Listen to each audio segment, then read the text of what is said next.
Hello everyone, how's everyone doing today? It's Friday, right? So that means weekend's already here. And we can continue with our React. So yesterday we finished basically all the dialog box for adding new entries into logging new entries to our habits. We're sending it to the server, so now we need to figure out how to do it with the database. So let's go to Excalibur and try to figure it out. All right. So we have currently our habit as our habit table in our database. Nothing crazy here, just normal habit. So it's a normal table. So let's say we have 4 of them here, right? And in a normal relational database, you would say, okay, so because we have multiple entries, so let's say log entry, the thing that says that, hey, today I completed the habit, or maybe I didn't, and holds the date and maybe some notes. That would be basically a separate table with a pointer that points at the habit, right? And therefore, we would be able to have a situation like this. And then another one, and we could easily just have a lot of them. Maybe this one points here, this one points there, this one points also here, and, something of this sort. No problem. We can just query it and get everything per habit. So you would use a join table to kind of, maybe, let's select the habits that are still active, and then join all the entries that are maybe not all that are between the specific dates, because we only want to display those that are for those specific habits. So that's like nearly the only approach in a relational database. In theory, one could put a list in here or something and go on that way. But that would just make the table really, really, really large. And I think we're going to go with exactly this approach with SurrealDB. Because, what are the alternatives? Alternatives would be to have it where instead of just having those, this assumes that log entry is basically, it's ID, right? It's ID, then link, come on, link, wow, I can't type. Link to habit, right? That's another entry. And then we have its data, which will be, in this case, date and something like yes/no, which is value, right?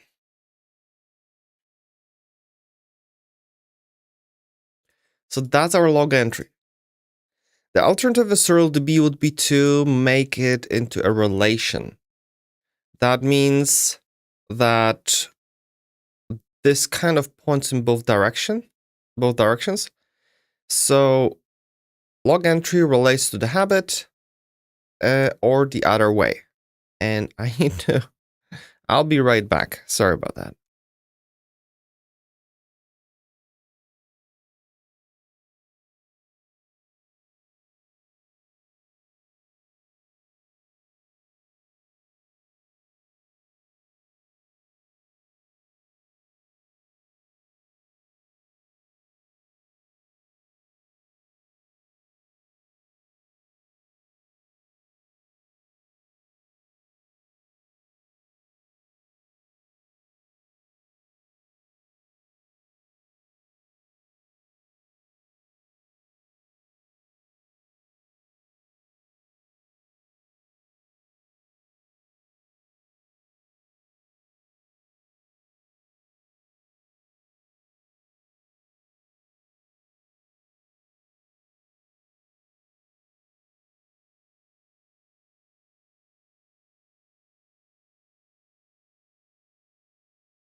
Okay, I'm back. Sorry about that.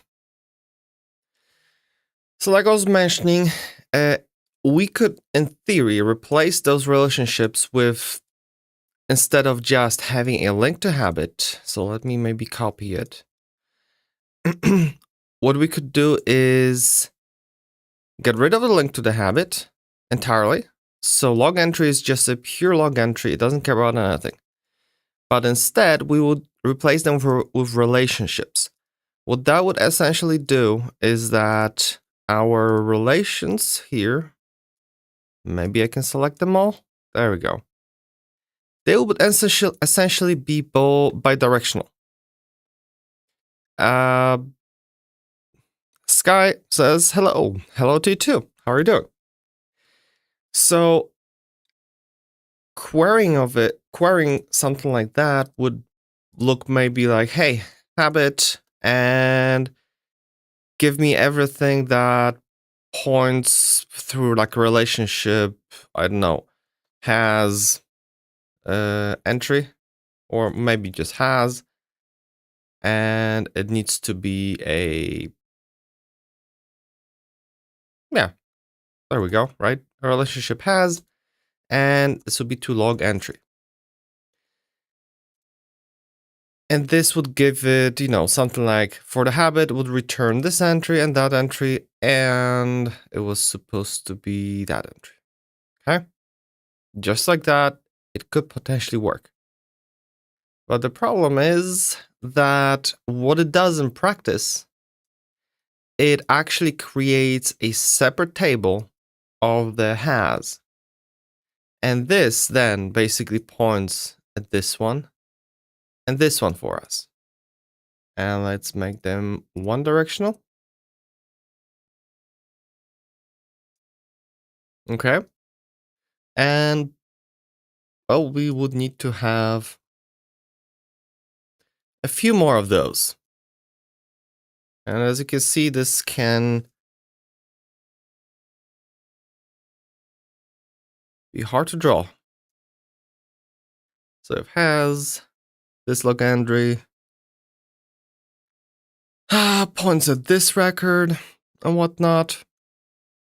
This one will point here. Wait, third one was to the third one here. This one points here. Well, this one will be pointing back here. And lastly, we have this one, right? So this is basically what would happen in the background. And Sky says, I want to make a game of chess using React and Dart, but have no knowledge how to use React. Yep, React is not bad. If you're learning from scratch, have you used any other framework, like maybe vue.js, Angular or something? Or are you learning, or do you need to learn React absolutely from scratch?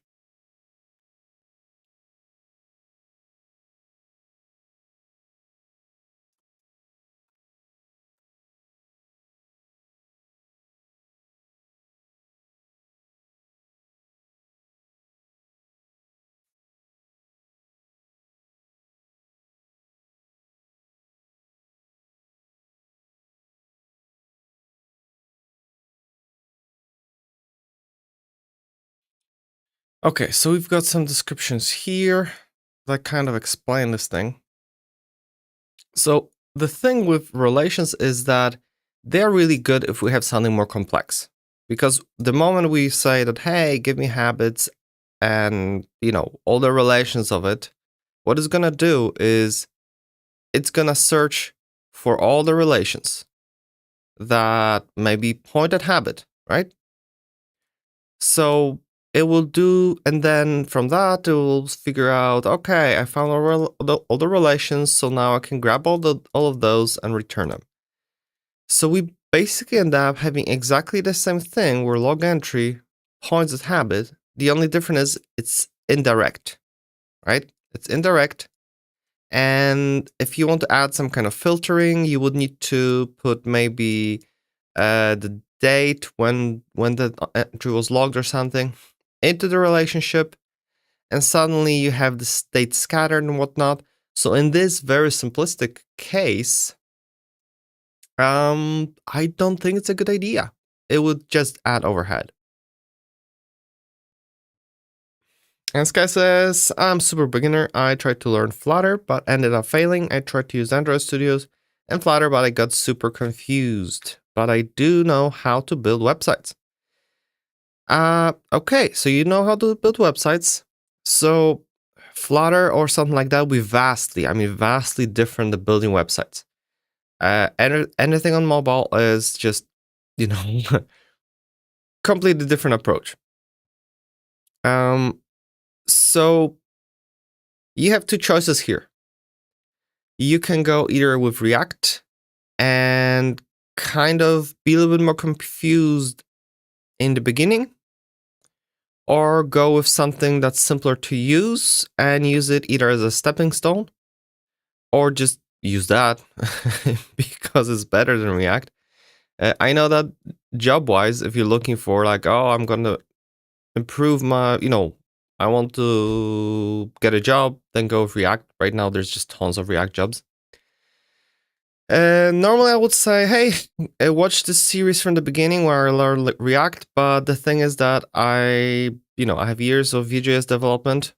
I touched on Angular, I touched on Svelte, did some stuff with Astro, and touched React here and there. So it might be just running fast. So I probably wouldn't recommend my streams about React to you. That's the case here. I'm using this channel and those live streams as a way to focus myself to sit down 9 a.m. and just do 3 hours of focused learning. And Sky says, can you suggest me a simpler ones? I just want to step in the app development. I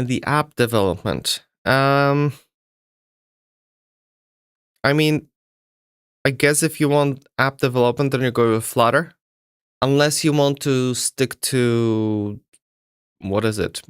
Like web development with the ability that, hey, I'm gonna make my website and also deploy it on something like mobile. Then you can go somewhere in between. I personally really like Quasar framework. Let's go here. Why is this here? Enable compact mode. There we go. I can't even resize it, huh? So I really like the Quasar framework. CPN says Kotlin. Yeah, if you're with Flutter, then you could. That wouldn't be Flutter then. But if you want to figure out how to make my website quickly and deploy it to mobile, get the ropes before you jump into native, I would check out Quasar framework because let's go quick start. It has a bunch of components. This is for making websites, right? So you can see that I have a website and I can, have my badges, maybe banners, maybe entire dialog boxes. This is Vue.js, by the way, so it's not React. But it would take you kind of from, like you mentioned, you know how to make websites, but I presume you're making somewhat static websites. You don't have experience with React. React in the first place will be confusing, so you might try maybe Vue.js because it will take you kind of half step and really easy to quickly understand, get just the understanding of how the frameworks work. And then you can start using something like Quasar. That the whole idea of Quasar is, if we're gonna go to quick start, they have their own little Quasar CLI that will help you set up the whole project, entire build.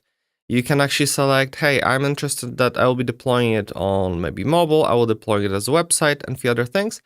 And with very little code changes, you can deploy it, actually export it as an APK to install on phones. Probably some way on iPhones. Don't know how. Never did that. But yeah, all that is possible. Quasar CLI with Vite. Exactly. And yeah, you have SPA mode, you have SSR, all those things. You have your capacitor, which is like Electron for desktop apps. And you can use, I believe, Cordova for, deploying on what? iOS, Android, and even Windows Phone if you want to. Maybe somebody still uses them. Yeah, I personally like Quasar. Very nice components. Okay, getting back to the super whiteboard. Yeah, this would be nice if we had something more complex where maybe that log entry could relate to other log entries, or that has a relationship could relate to something else than just the habit, or maybe it has just a bunch of them. In this case, this ends up being just slightly more complicated version of this. And like I mentioned, there's also the ability in SurrealDB to make it that, hey, our habit will just contain a list of all the log entries. But like I mentioned, we have to plan that, somebody tracks their habit for a few years, maybe every day, and that will be hundreds, if not thousands of entries, and just holding it within the habit, not great. So yeah, we're gonna go with relational style. So let's hop into our code for the backend where we have currently just the schema for the habit. And Sky says, yep, sounds good. Thank you, mate. Have a good day. You have a great day as well. Alrighty. Spian says, I have a lot of nonsense opinions right now, like usual. I'll try to be quiet in front of a beginner. Yeah, I mean, web is so complicated. Just so overcomplicated when you try to enter it. And even when, you do it for years, there's just so much. It's like Linux, right? It's, because it's open, it's like Linux. You have million of separate little pockets, little niches, the ways people like to do things. And the only thing equivalent to like a, I don't know, POSIX or overall Unix standard, I don't know, kernel or something, is the web standard. But everything else is just crazy. Alrighty, so we have the schema for the habit. So the good thing is that this doesn't need to know anything about the log entries. So let's create a new, not folder, file, and this will be a, I don't know, log entry.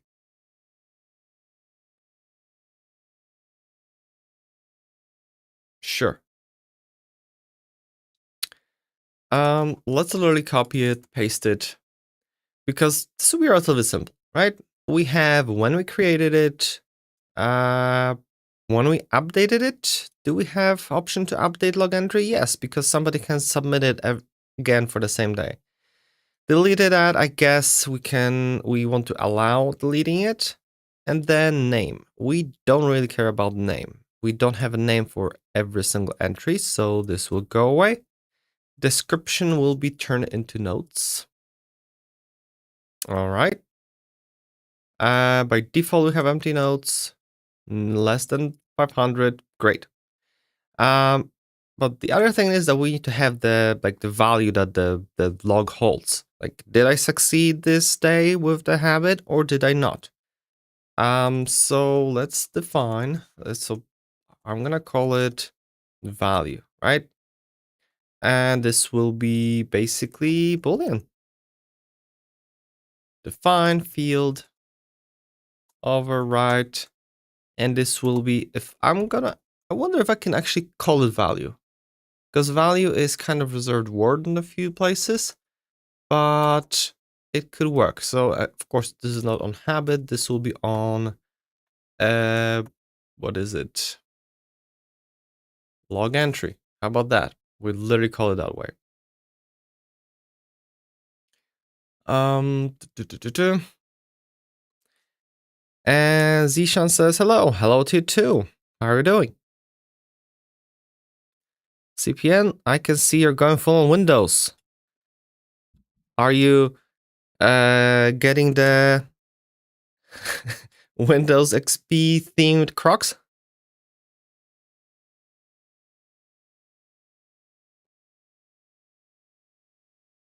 I'm currently more learning than teaching, but maybe teaching. Doing a simple database entry for log entries for each habit.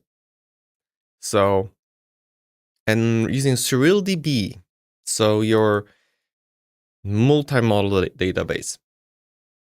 Okay, so we need the value on log entry. This will be type Boolean, okay? And default value, we don't want to provide default value. We want to force the user to actually, hey, we need to specify, is it true? Is it false? There's no assumptions here. Yeah, that's pretty much it. The date, we don't care because, oh no, we do care. We do care about date because it's different than whenever we created the record. Whenever we created the record, I created that, it's like, hey, when did we log it?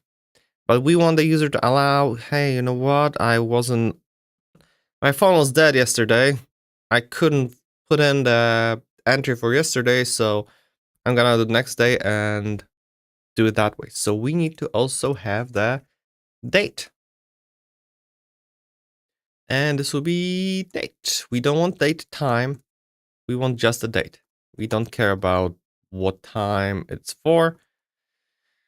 This is a very simple app that assumes that every habit is tracked every day and that's it.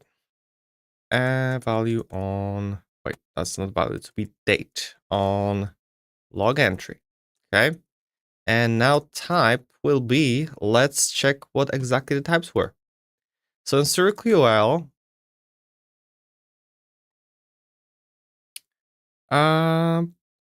CPN says there's a different reason behind that PFP, whatever PFP means. PFP profile picture. Okay. Date times. There we go. So in SurrealDB we have ISO stuff. And we have the date time. Do we have just a date? Or everything is a date time? Types and schema full table, bam. Date time comparison, durations and date times. We have just time. Oh no, we don't have just date.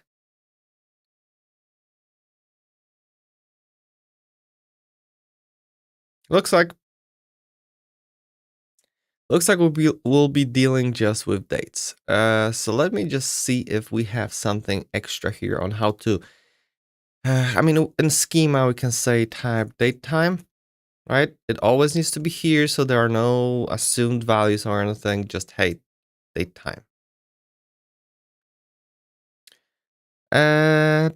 Profile picture. Yep. So, if I'm gonna set it as just a date time, a user will be able to set a date and any possible time. And that any possible time, because the thing is that we don't want to have two log entries for the same habit for the same day, because that wouldn't make any sense, right? So we would need to make some kind of unique index. In this case, not on a field name, but it will be on a field something like date. And we also need to be on habit ID. So that's another thing that we need to add, which is a link to a habit. Habit ID. Record ID, right? So we're gonna do define field of right. This will be habit ID. And this will be type record ID. No, I think it's record to the habit. Okay. Yep, that's it. So this way the log entry can point at the habit it belongs to. So we would need to create like a log entry unique index. So that will be for entry. We do it by combination of habit ID and the date needs to be unique. All right, that's the goal. But if we have a date time maybe for today at 2 a.m. and today at 5 a.m., these are two different dates, right? Yet it's the same day.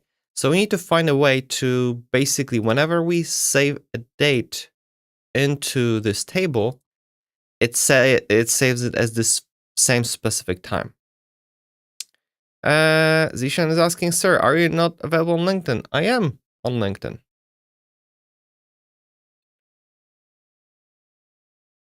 Alrighty.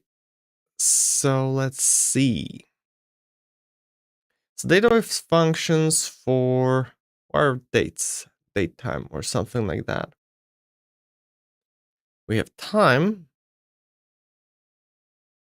but not date time. Really?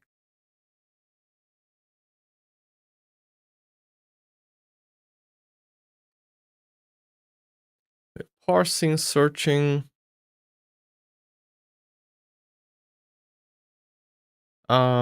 What?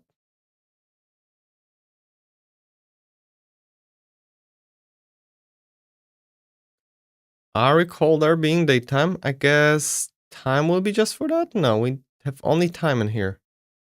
What on earth? Database time. Do we have date time?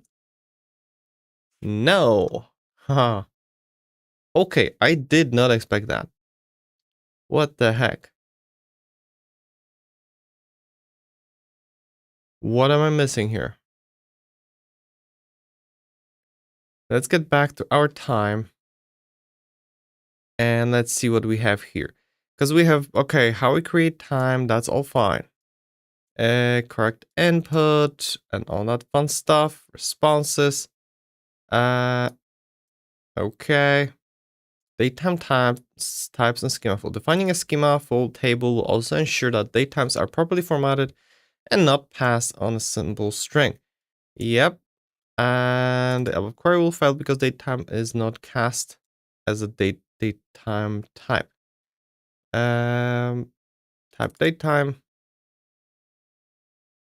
All right. And datetime comparison. Okay, so we can compare them. That's great. Then we have mix of duration and date times because you can add them, right? We can have a date and add some kind of duration. And we have units. And that's it. Look at the time functions which enable extracting, altering, rounding, and grouping date times.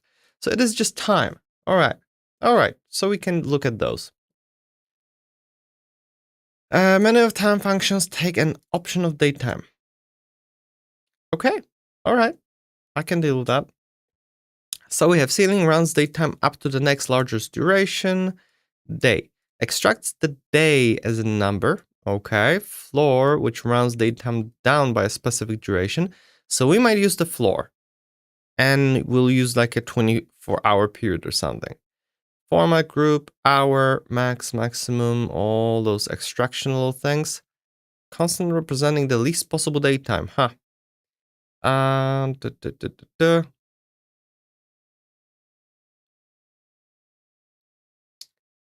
have now rounds a date time, so that will be either up or down. We always want down because we want the date to be the only thing that matters. As leap years, and I guess that's it. Huh. Oh, and we can calculate the date time based on the ULID or UUID. That's nice. That's a good feature. Okay, so let's look at the floor. Time floor function rounds a date time down by a specific duration. And CPN is asking, by the way, what's log entry? So CPN, you know how we're making a habit tracker app. So when we have our habit, each habit will have multitude of log entries. Log entry is basically for a specific day. If we succeeded or failed at the habit. Okay, time floor, we have date, time, and duration. The following example shows this function and its output when used in return statement. So in this case, he uses floor on date with 1 week. So I guess that will make it a day earlier at time 0. That's exactly what we need. So let's copy this and we'll do it rounding down by a day. So what we can do here is that we are actually going to set value. This will override whatever we try to put in there by this very specific thing.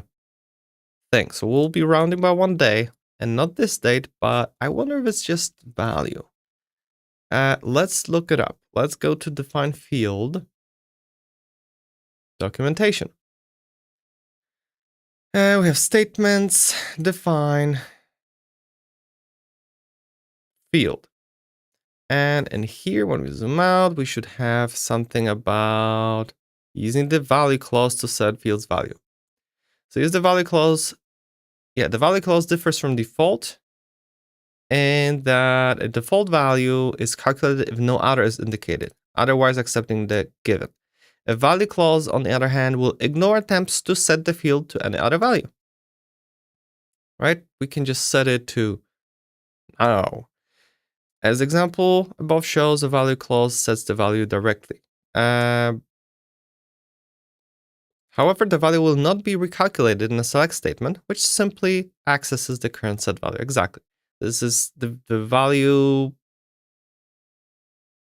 clause just runs only when you're updating and saving. So that's great. To create a field that calculates each time it is accessed, use the future and altering a past value. There we go. That's what we want. You can alter a past value using the value clause. This is useful for altering the value of a field before it is stored in a database. In the example below, the value clause is used to ensure that the email address is always stored in the lowercase characters by using the string lowercase function. So value is set to string lowercase of, there we go, the $sign value. So this is the parameter that allows us to get whatever we are trying to assign to this very specific field. Perfect. So if we're gonna make it like this, it will always run down to 1 day, which will probably set it to midnight of the same day. And therefore, for the same day, we'll always have the same date time. Therefore, our index will complain if we try to do something weird. We're going to test it in a second. And what's going on here? Getting a bunch of notifications, weird stuff. Yeah, we're all good. So we have the unique index and log entry deleted at index. Yes, so we're gonna keep that so that we can easily ignore the deleted things. But having index on habit ID and date, I don't know how good SurrealDB is at using those indexes. That's something I'm always wondering. Because in theory, we will be always wanting like, hey, give me only the indexes that are for this specific habit. But on the other end, we might be like, hi, give me like, let's get lists of all the habit entries within this time frame first, and then only filter out the ones for the specific maybe set of habits or something. So I would have an additional, just to be sure, I would have an additional index, which will be maybe log entry date index. And field will be just date. There we go. Something like that, because I don't know how well this will work. Let's throw in the habit as well.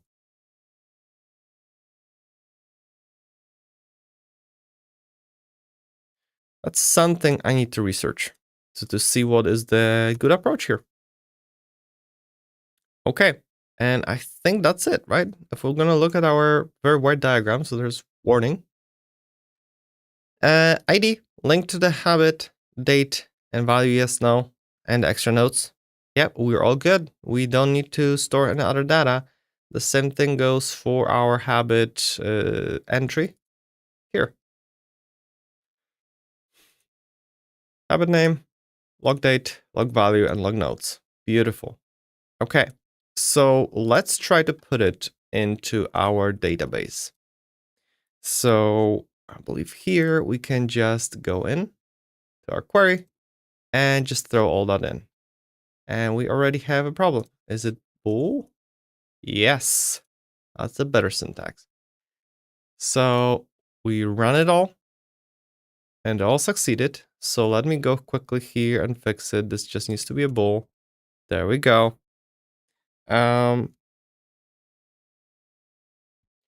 if we're going to go to our designer, we can see that we have log entry, and by habit ID, it relates to our habit. Okay, so that's great. And this one here, look at those backticks.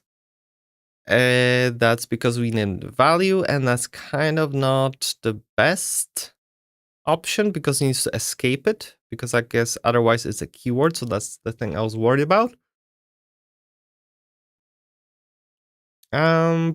But maybe it's not that big of a deal in practice. We'll see how it works when we can do dot value or something. We can always change it later. It will be no big deal. This is a prototyping phase. So yeah, let's try to create some fake entries through here first. So create a log entry, okay? And we want to do set. Unfortunately, I can't zoom in more, so sorry about that. So create log entry, and we're going to do set. And what we need to set, we don't need to set ID, any kind of created or not. What we need to set is basically the habit ID, and we need to point at some specific habits. So let's see. Let's point at the eat breakfast, right? I'm going to copy the ID. This is our habit. Then we need to give it a date.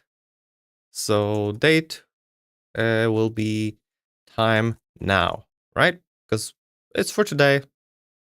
That's good. And we need to use equals in a set. And then we have the last one, which will be value. And value will be true. I ate breakfast today. So that's awesome. And notes I'll leave empty. By default, they're empty. So let's see if this works. Run. Beautiful. And look at that. We set the date. The date was set to midnight. Our time is zeroed. At least in UTC. That's how we have it. So yeah, instead of the time when it was actually created. And CPN says, I'm rewriting my little CLI app for the 4th time now due to not liking the current version and getting better design ideas. I spent almost a year on it. Wow. Is this feeling normal, or should I be embarrassed about it? It's normal. You always feel like, as you're writing your things, you're learning not only the problem and how to solve it, but you're also, getting better at this, getting better at that. And there's like, oh, I wish I could use this. So you can either rewrite your existing app or go on and write a new one. SPN says, I work on other projects too, but that one project took more time for its size. Yeah, no matter if it seems like a large or small project, it always can be a big time sink, especially if you're trying to approach perfection. Okay, so now let's do the test. Let's try to create another entry to the same thing with a different time. Some seconds, maybe even minutes passed since this moment. So if I'm going to try to run the query now, we get an error because it already contains this specific date. Therefore, yeah, this is basically the unique index is complaining that we already have something with a date. So our thing works beautiful. Even if I'll say like mine is, I mean, if I'll do for yesterday, let's say false, it should work, right? For yesterday is happy. Second time, can't. So when I will go to explore to log entries, we can see that we have them. I guess they're showing, so the date here for us is showing it there earlier than it's supposed to be because I guess I'm in a time zone that's different. So we can see that the date is set for the UTC as an 8th, August 8th. But here in a preview, we have 14 hours ago. Where does it think I am? It says it's 8 p.m. I mean, yeah, -4 hours. So in my case, I'm in a time zone -4 hours. So for me, it displays it here in the interface in the wrong way. So this will be something to handle on our backend / frontend. I guess it should be handled in the frontend because frontend will be, um, aware of what time zone it's displaying in. But at the same time, we actually are trying to explicitly send from the server to the frontend, not entire date time, but just the date. So we might avoid this error. But we need to be aware that when the data will be sending as data, hopefully it will be in UTC, and we avoid any weird problems with time zones, just like they're trying to display them here. Okay. So now that we have this, and we have our equivalent here, let's try to actually implement the saving into the database. So we have schema, we have our API habit log. Oh, that's it, right? We have our onPost log. Currently, we are extracting the info from the request, and from that, we'll be able to actually create the habit object. I mean, a log entry object. So let's do final log entry, and this will be, where are our models? Do we have a model for it in the first place? We have schema, we have test routes, lib models. We don't have a model for that. So, oh no, we have habit history entry. There we go. Created at notes, and we need a little bit more.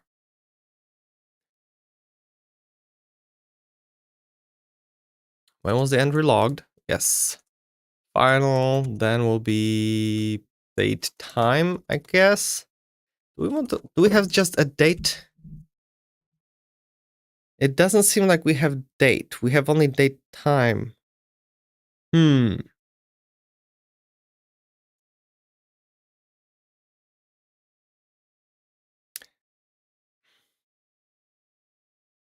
Let's go on with date time for now. We'll have date time, and this will be basically the date of the record.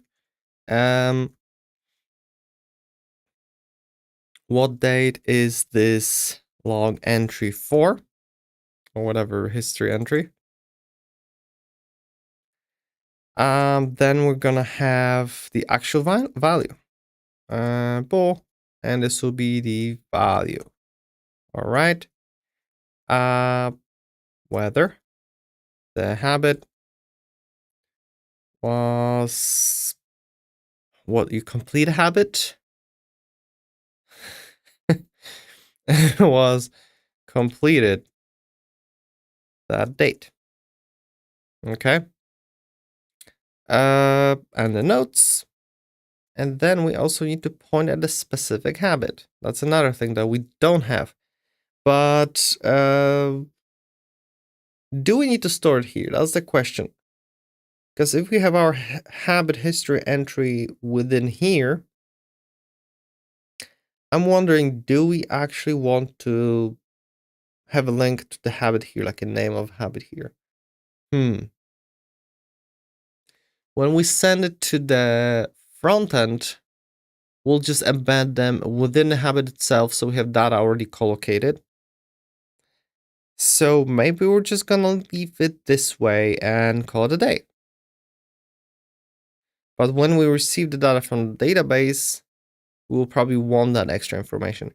So it probably won't hurt to just have final string, and this will be the habit name, okay? Just in case we can do it. So this will be reference to a habit this history entry belongs to, or like refers to. And CPN says, okay, I feel a bit better now, thanks. Genuine question, is there anything wrong with storing the date time as the unique timestamp int?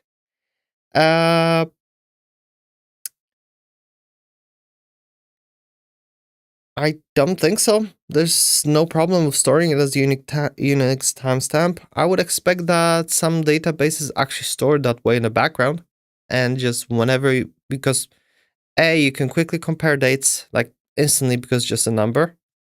You can sort by them and everything, and whenever you're kind of converting it to a date time to extract anything from it, you need to do a bunch of calculations. So I'd say it's rare for a date time to store things in, like a struct or something. It really depends on your usage.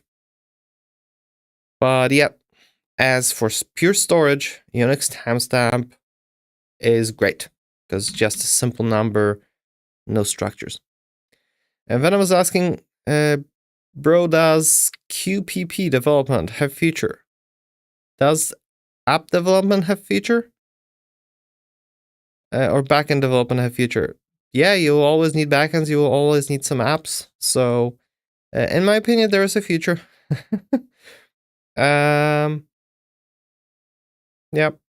CPNs is also and formatted in the backend and frontend. Yep, exactly. So, Venomous, I don't know exactly what you're asking, but welcome to the live stream.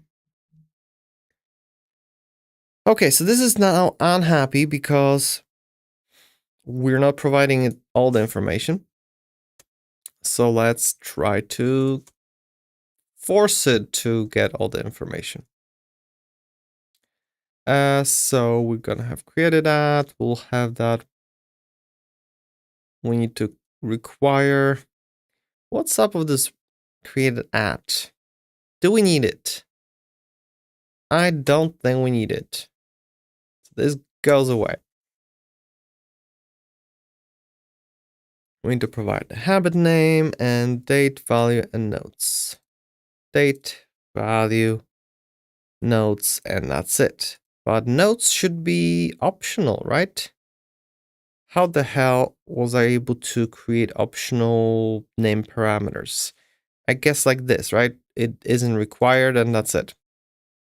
It will be by default no. So we'll need to handle it on the backend side.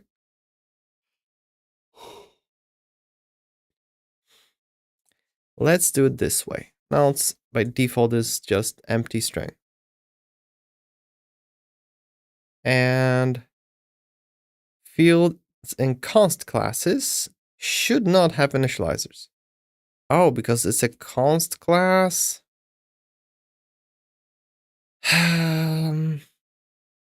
Because of this.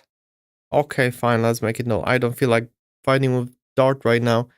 But what the hell are const classes? This is a normal class. Maybe it's considered const class because we have a const constructor.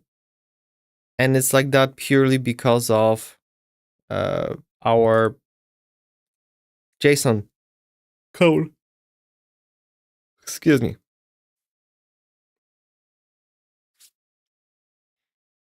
Yeah. So now I guess we need to regenerate our JSON code so that it actually works. And for that, we had someone in readme dart run build runner build. What a fun little.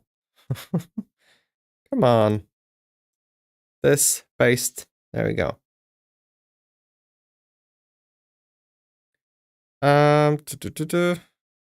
Does not much require range. What?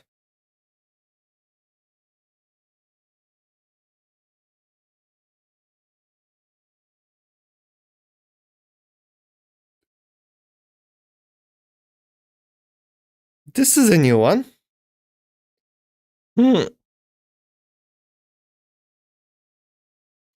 Language version 3.0.0 of this package does not match the required range of around 3.8. What the heck? I am deeply confused. What changed? Let's just do this because we had an oopsie there. Let's try again. Now it works. Okay. CPN is saying, damn, are you skipping sleeps? You're yawning a lot. No, it's just mornings. I really am not compatible with mornings. I'm a night owl. I wake up at 10 p.m. So, as in wake up by, I mean that, it's the easiest for me to think at that time. I really don't like mornings.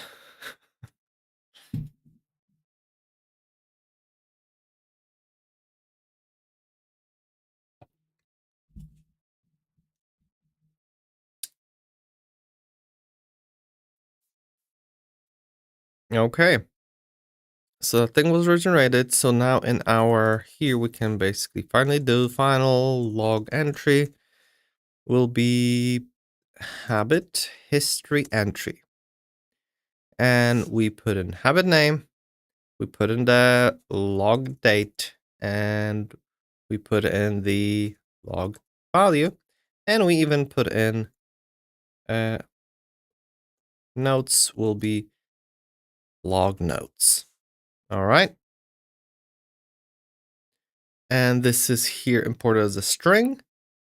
So we'll need to convert this into a date time. So do we want to? Because we're getting, we want to, yeah, because we need to save that properly. So let's figure out how to actually deal with those dates in Dart. Because what we need to do is take that date. It's just a date string. There's no time in there, right?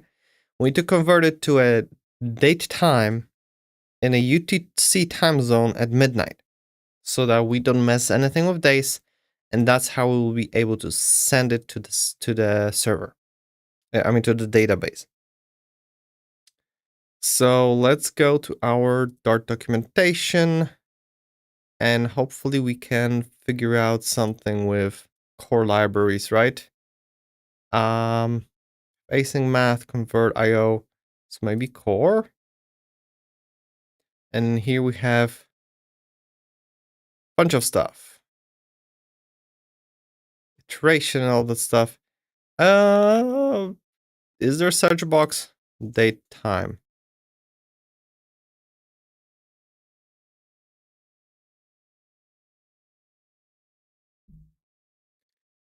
Core classes, all that fun stuff. No, nothing. Nothing about dates, really.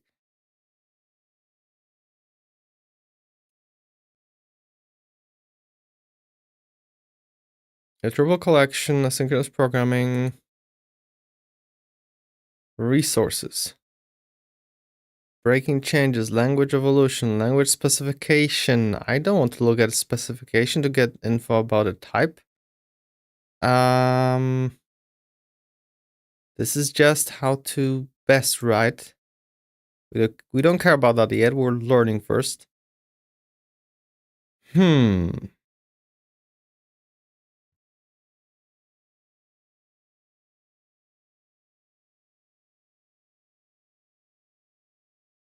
And hello, True Human. Have you used Dart Vania? No, I have not. Never heard of it. Dart Vania? What the hell is that? Powerful and fast web framework. Haven't heard about this one. Wow, this is a very, very, very wide page. Backend application breeze, production ready, lightning fast, rich ecosystem, and structural limits. So we have routing, right? Extends route. We add a prefix to it. Override register, blah. And we have login. I mean, I guess this is supposed to be like the main router, right? That's why we have the concept of the prefix. And we have basic get and call this. Group router get, call this. Yeah, I definitely prefer that instead of going into something like here, where, hey, a get request goes here, post request goes here. This is kind of like caveman approach. So I like this. This is nice.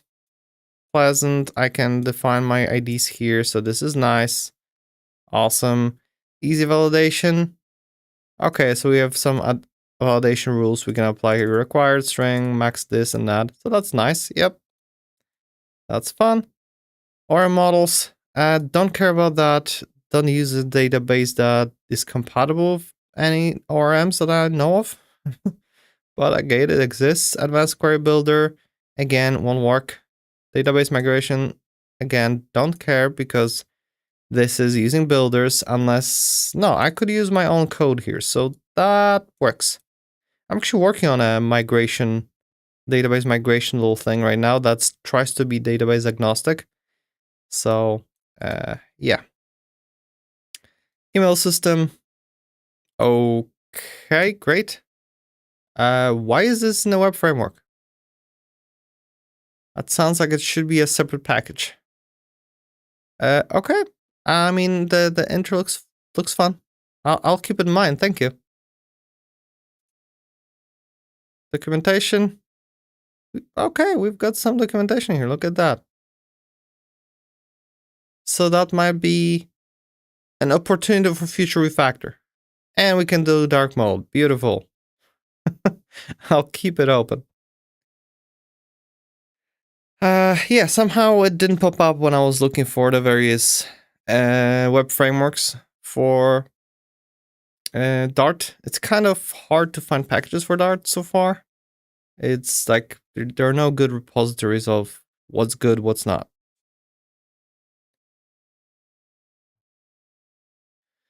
So let's get back to our code. We have the situation where we are creating... Oh, we were looking how to deal with dates. So maybe we just need to literally do search Dart lang date time. Maybe Google will tell us where's documentation. Look, there it is. There is documentation for the date time. Why was it that we can't find it?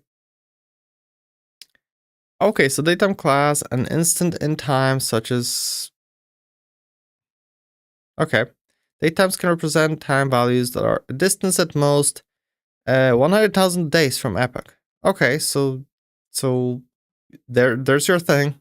Behind the scenes, it's a timestamp. Create a datetime object by using one of the constructors or by parsing a correctly formatted string, which complies to a subset of ISO 8601. Okay. So we can say datetime now, barely one file, and we have datetime UTC year, month, day. Beautiful. That's exactly what we need. We don't need that. a datetime object is anchored either to the UTC time zone or in local time zone of the current computer when object is created. So we want to use UTC. Beautiful.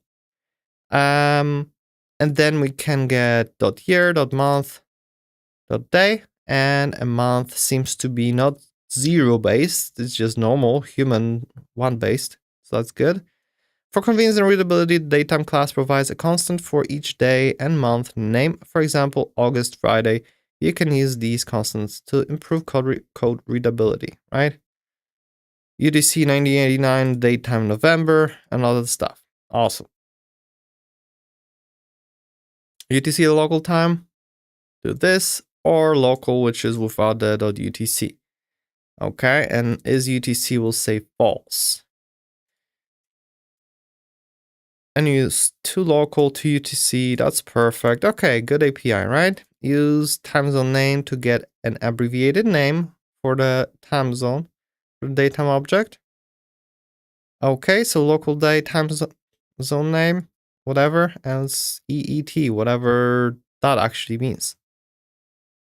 And to find the difference between UTC and a time zone object, call the time zone offset. Okay. Comparing datetime objects. So we have is after, is before, is at same moment as. Huh. And we've got mixing with duration that we don't care about now, and a bunch of other constructors, which is, UTC or construct with the current UTC datetime from a timestamp. Beautiful. So now is basically instance with current date and time in the local time zone. Okay. So there is no such thing like UTC now, which could be fun, but we don't care. All we care about is that we basically can create the datetime from the UTC. So looks like we can go just, only the year is required, and then we can progressively add month, day, hour, minute, seconds, and whatnot. And from what I understand is that when we set these, the hour, minute, and seconds and everything else will be set to 0. Okay, so let's just use that.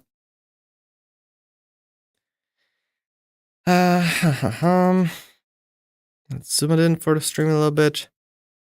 And in our log, we'll need to figure it out here, right? So we can probably just do date time new, and we'll need to extract those from here. Yeah, and not the new. What am I doing? UTC. So instead of doing it this way, we can probably just do log date to UTC date. We'll do something like that. We'll write ourselves a little extension method.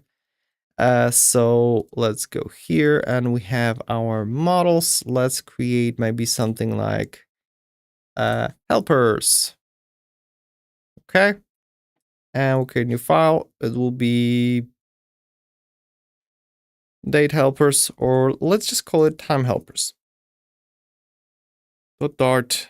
And aren't we supposed to have a little bit different names with underscores apparently? Okay. And how did we make extension methods? Let's go here, language. Was it in classes? Extend a class, extension methods, there we go. So we define them by extension on something and then something. Beautiful. And CPN says, okay, I'm heading off, might pop up later. All right, see you. I'll be here probably for an hour and a half. Probably not any time longer. Alrighty, so extension will be date date parsing? Sure. on a string. That's perfect. And we need to do to date, to UTC date. Okay. So it's gonna take that string that we're working on, and we need to split it into our 3 parts. So it will be split into year, month, day. And then we'll be able to basically say return date time dot UTC year, month, day. And that should be all that we need to do. So now let's figure out how to split it into those things. So,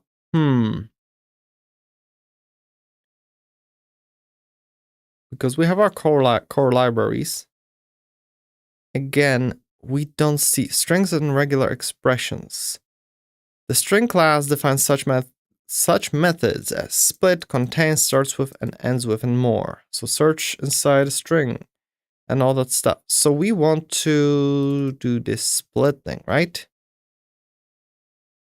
And we don't have a link to actual documentation.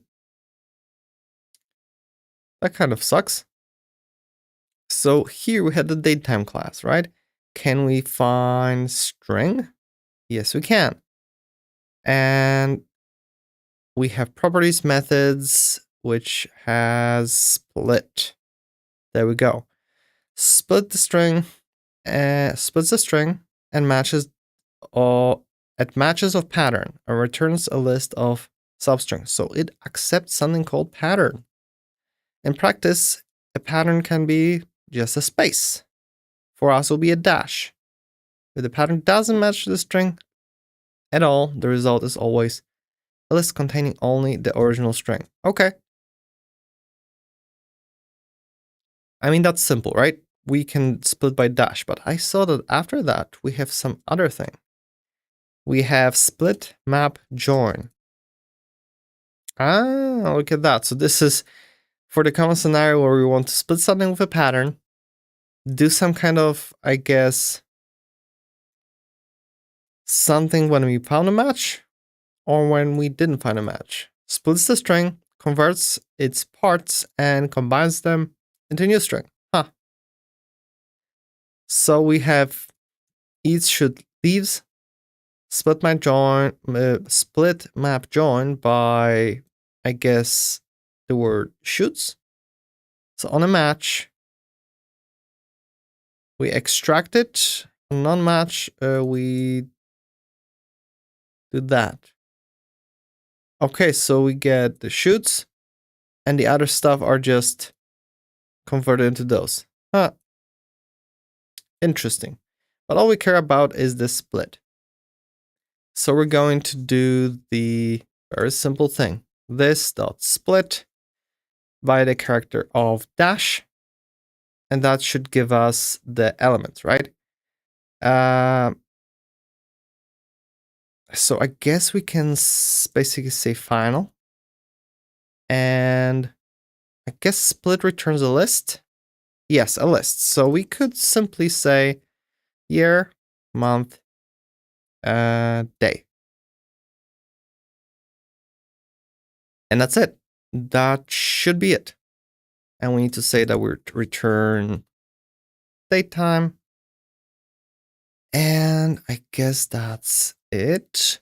The question is, how do we handle errors here? Because what if we don't have 3 elements or something? Extraction here, I am not sure how it's supposed to fail, actually. Because normally pattern matching will, fail in certain scenarios or whatnot. I don't know if this qualifies for it.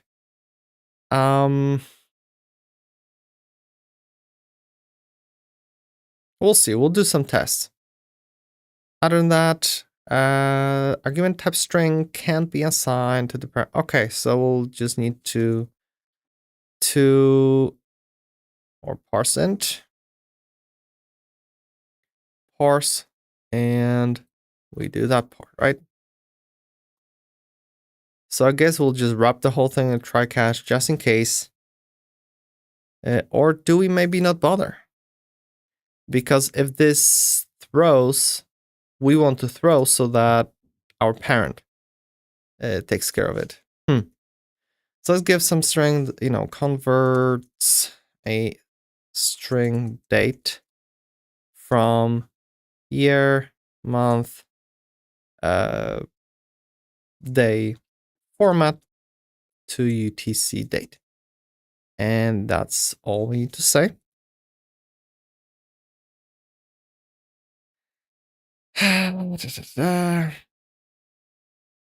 Helper extensions for parsing dates from strings. And this will be literally just one entry. So, oh wow. Okay, so now our log Dart, in theory, we will be able to do to UTC date and auto import it.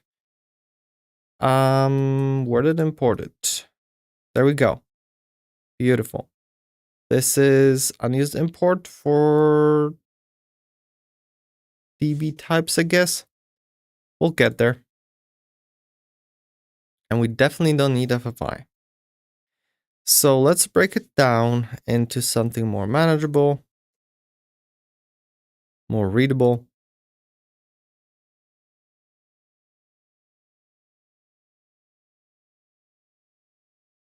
Okay, that looks good. So we should have the log entry. Do we actually need it here? That's the question. Because we have the log entry, but for what reason? We're not sending it to the database in that format. This will be something for when we're querying it so that we can return it from the database here. So, not a big deal. We still need to have our log date. This is a string, and we're just gonna throw in to UTC date, okay? So that we have it as an actual date.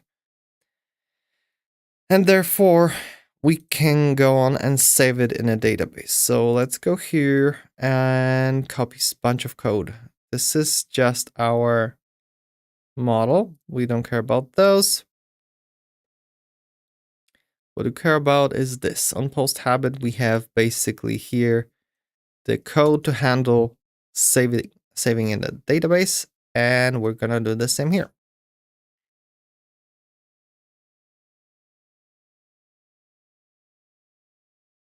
Okay, so we get our database instance,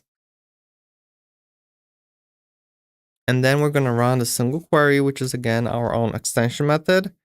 And what we want to return from that? List dynamic. I don't think we care about that, or do we?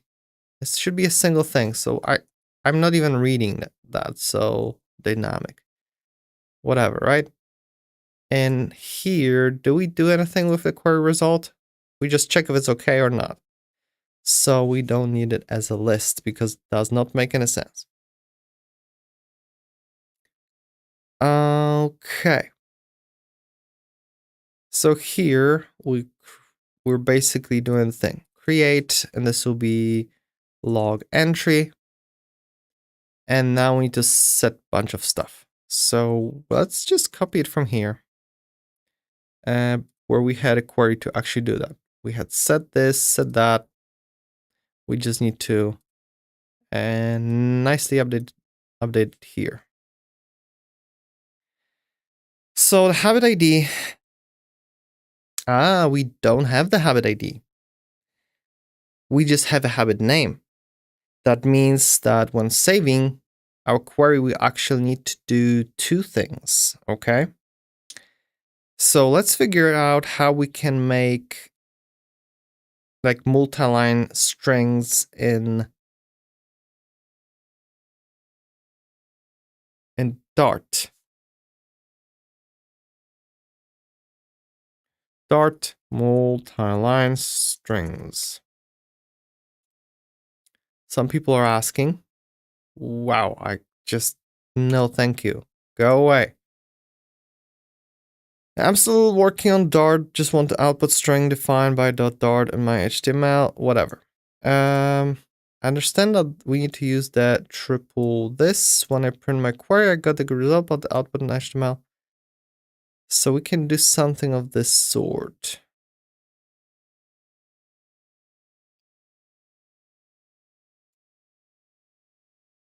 Okay, this is just for HTML. So we just use the triple quote. Whoa. Sites Google, site Dart, long example, learn. Let's go here and let's look at our language. We hit our types, which built-in types, strings. Do we have an example of multi-line string?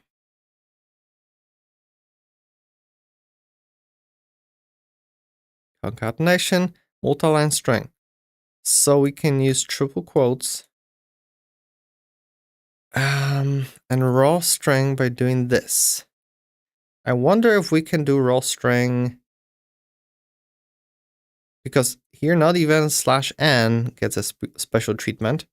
We kind of need that because without that we get weird results. So can I do this? No, I cannot. Can I do this? And just throw in a triple quote after that? Okay. What am I pressing? Looks like we can. It's just unnecessary use of the raw string, right? Because we don't have anything in there right now. But what we can do is this, hopefully, and it's somewhere here. So we'll need to get basically the name of the habit first. So let's do let, and we'll name it habit name will be, we want to retrieve a single habit, right? So we would need to do something like select value, and the value will be the name from only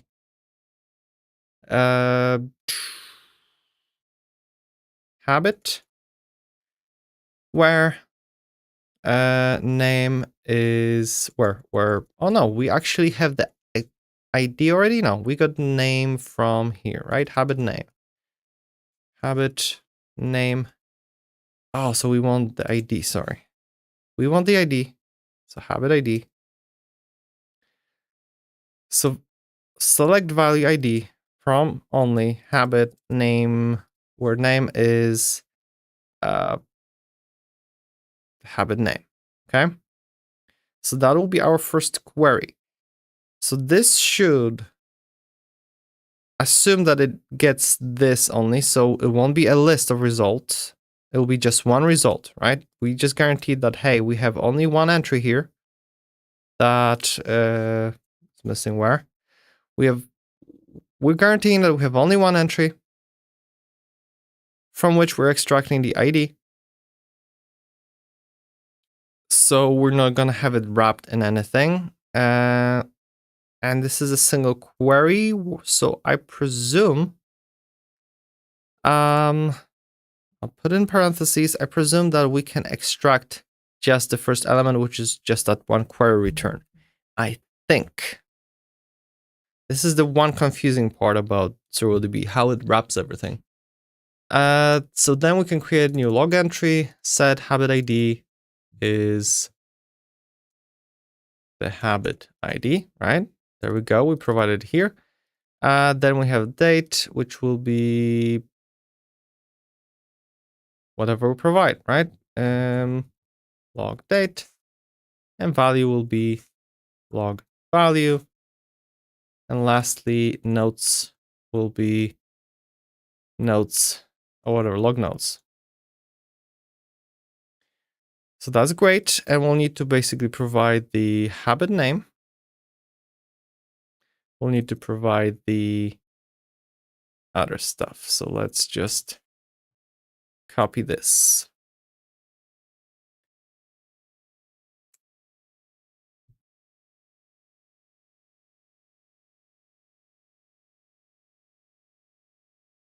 So log date.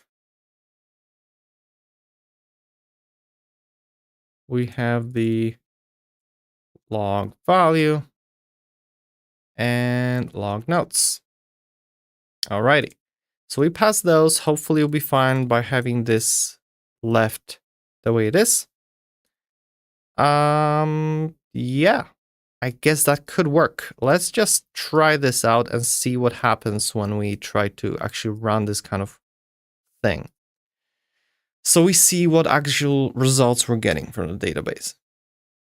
So if I'm gonna say let habit ID this, and then we're gonna do return, we can just probably do straight up return here.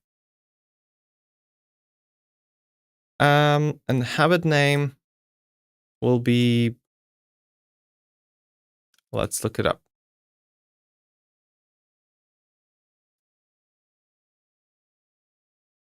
Name is literally eat breakfast.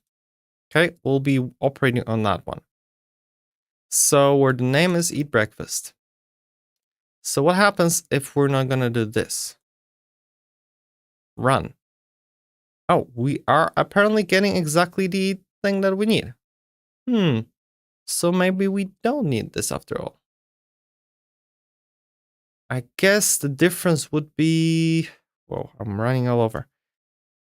If I didn't have the only, then we would get a list, right?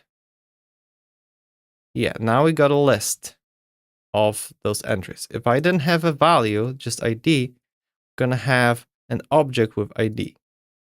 Yeah, so by doing this, we got things in a nice way. So just in case, let habit ID is this, return habit ID. What are we going to get? This query, yeah, returns just a habit. Okay, great. So we can leave it this way. And this way we can probably be fine with this entire query. Okay, this is awesome. So now this will be the query result. And if it's okay, we say, hey, created. Otherwise, fail to add habit history entry. Okay. And we don't need this part. And of course, it's your fault if it's 400. All right. Okay. This starts to look half decent. Let's try it out. So we dart frog dev. All right, this is working. That was localhost 8080.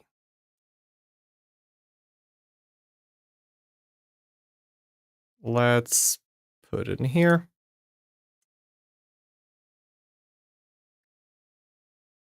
And we can get our habits, slash API slash habits, habit, I believe, and we get them, right?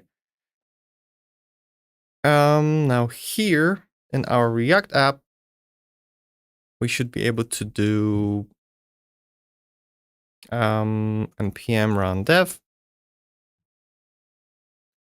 And we have this IP address, so we can go all over to this browser and put it here. No, I didn't copy, of course.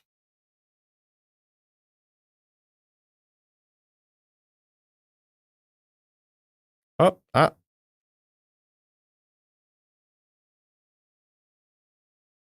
really?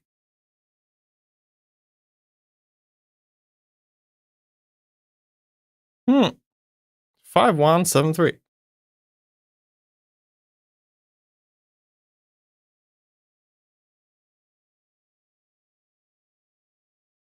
Okay, that is a new one.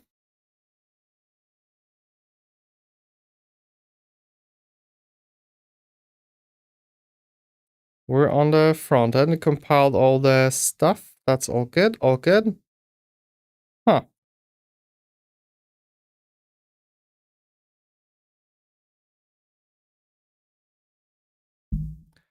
I must say this is unexpected. Let's close it and restart it. See if that makes any difference. Oh, now it works. All right. Reinstall the browser, so everything is kind of broken right now.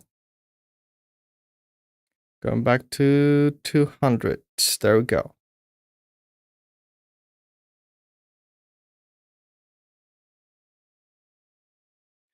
So in theory, I can do eat breakfast, add entry, specify a date.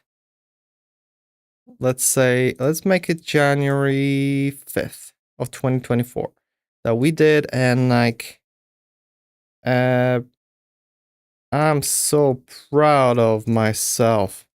I ate breakfast. Save. And failed to save. So why is that? We tried to post and we got, it's your fault. Converting object to an encodable object failed. Instance of date time. Converting object to an encodable object failed. What? So something to do with date time.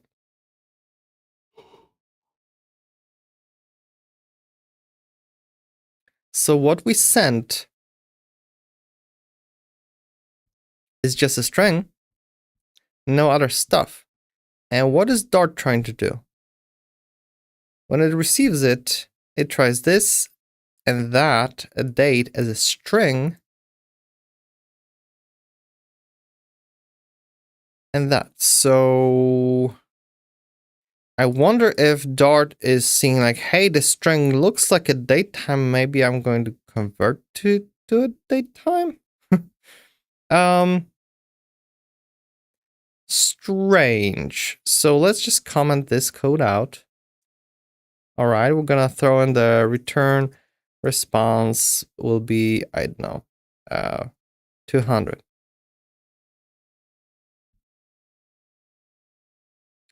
Body test, okay. All right, that's it. And this really wants to be like that.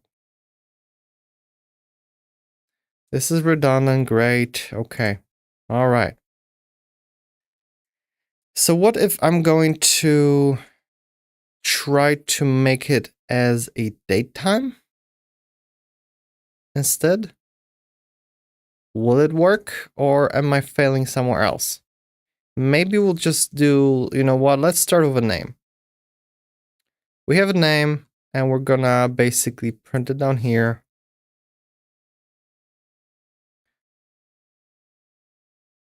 Received, and we'll just do habit name. Okay, let's progressively get to what we're supposed to get. So here I'm gonna save, and that worked. Okay, we've got our eat breakfast, so that's good. Next one, let's try to unlock the date with our UTC to date. At, and we do log date. Okay, let's see what is going to happen here. Save. Hey, that worked. We got it at today, specific date. Lovely. Okay. So that wasn't an issue. What about the boolean, the log value?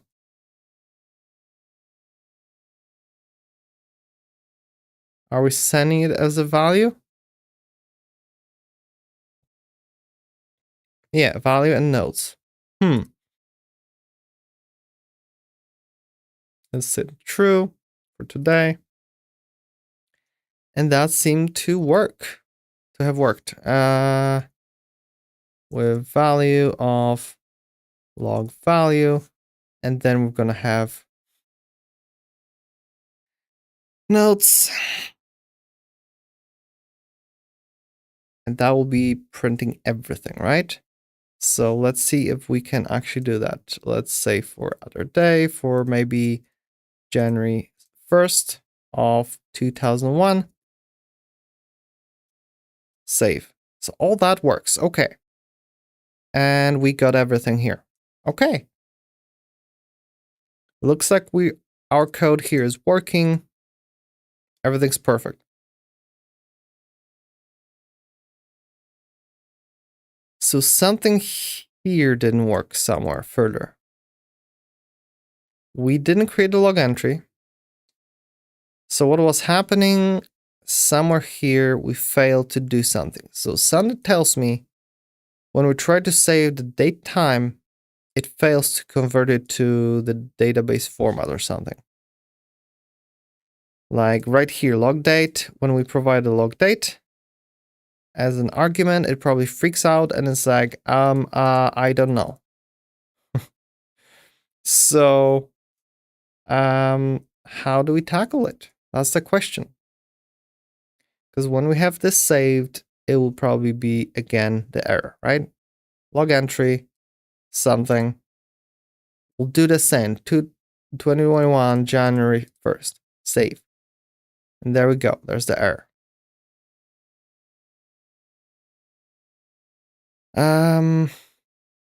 Yeah, the error details are here. Converting object to an encodable object failed. Instance of datetime. Okay, so how do we actually specify it as a date here? Because normally in SurrealDB, I would just say, hey, it's D and whatever. Datetime here. That's how one could specify the date. But how do we do it by inserting? I'm confused. Because the whole idea is that it injects it as not a string.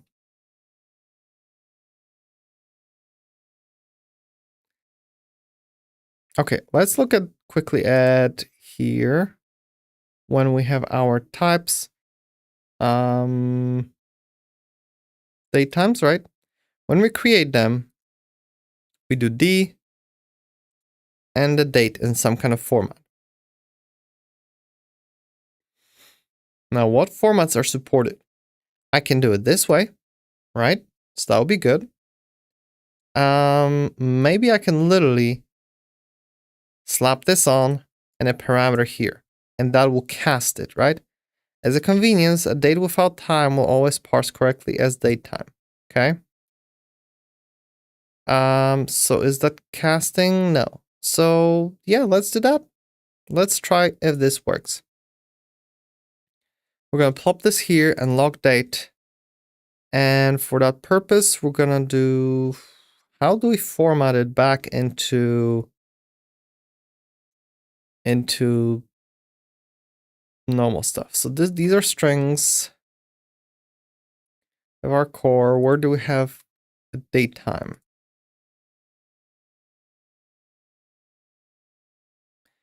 Properties, methods, toString.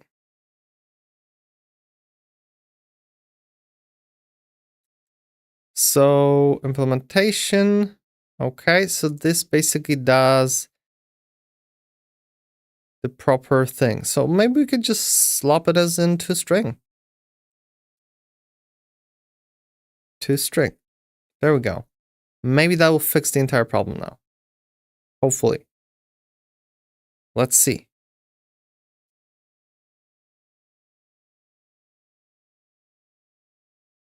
Okay, we've got, again, expected the date time, but cannot convert this into a date time.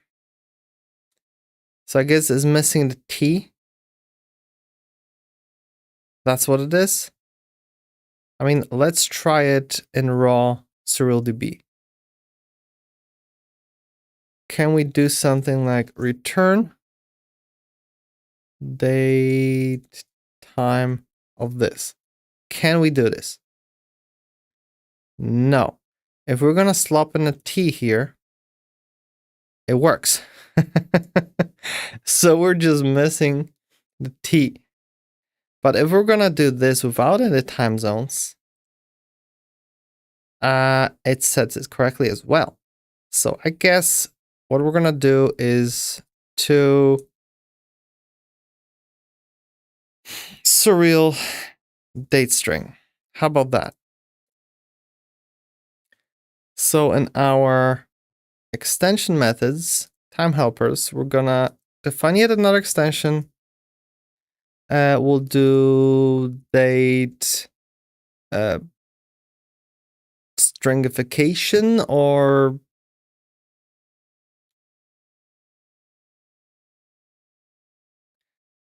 date serialization on date time. There we go. I mean, I'm aware that because how we're getting the value from the front end, we can just pass it into the backend. But that's the thing I want trying to avoid. I want to kind of verify that it's always a correct date and all that fun stuff. That's why we're using date time that won't allow us to put some random data in there. And this way we can parse it back or serialize it back into actual string so that the server does what it does, guards stuff. Okay, so date serialization on date time will be something that returns string to surreal date string. There we go. And what we're gonna do is return our this.year. I guess we can just do a string here. This year dash this dot month that this, come on, day. And that's all we have to return. Just combine those. And I guess all the this are not required, so we can just even simplify it further. And now these unnecessary braces. Oh yeah, because we just got rid of all those thises. Oh, perfect. And of course, to surreal string will be converts date time to date only string, which is SurrealDB friendly. Which will be 1, 2, 3, 4, 5, 6, 7, 8. Or we can even do something like y, d, I mean month, and day. And this should make it happy.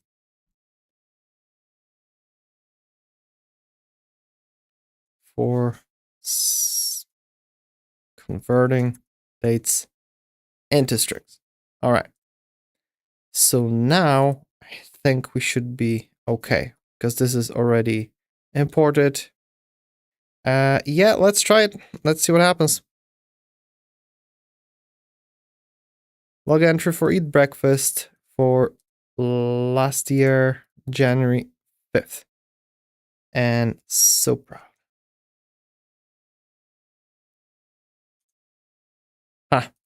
Another error. Expected a date time, but I cannot convert this into a date time.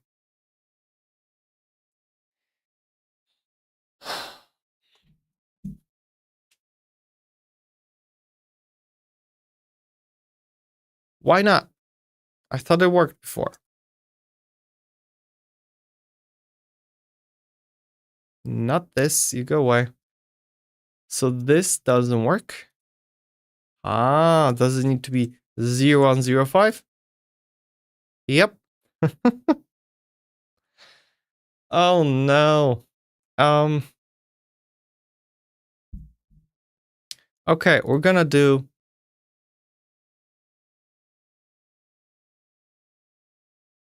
it the other way around. We're gonna do, as in this date time, to string, we have replace all, I guess. So pattern from will be from space to T. And that will, I guess, solve the problem. Oh, this is so silly.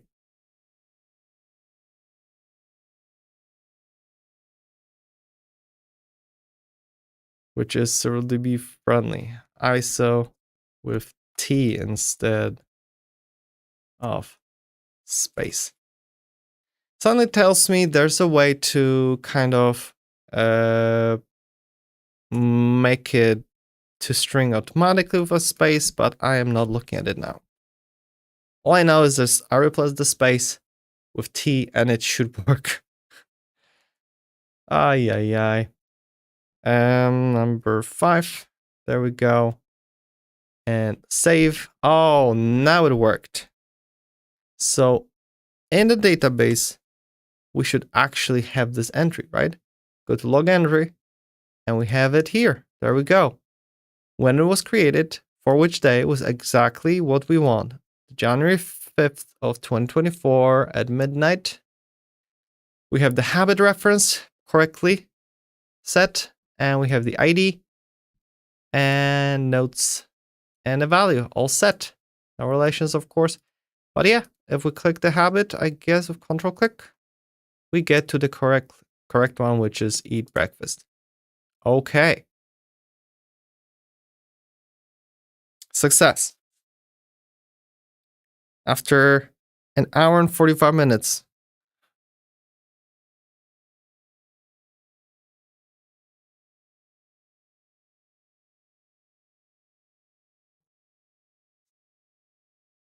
I guess that's what you get when you deal with daytimes. They're always confusing. So we can save all that. That works. We saw that we get proper error messages. So now what we need to do is whenever we return the list of habits, we are actually returning last 10 days of the habits. So, of the entries or whatever. So I guess this is something where we need to implement now. So this will be, for now, we can start with the backend. Right now, when we request get habits, we are simply getting all the habits, right, in ascending order or whatnot. And then we're not doing any of that. This was old stuff, so we just delete it. We have our data, we create we just, convert it to JSON and send it off, and we're good.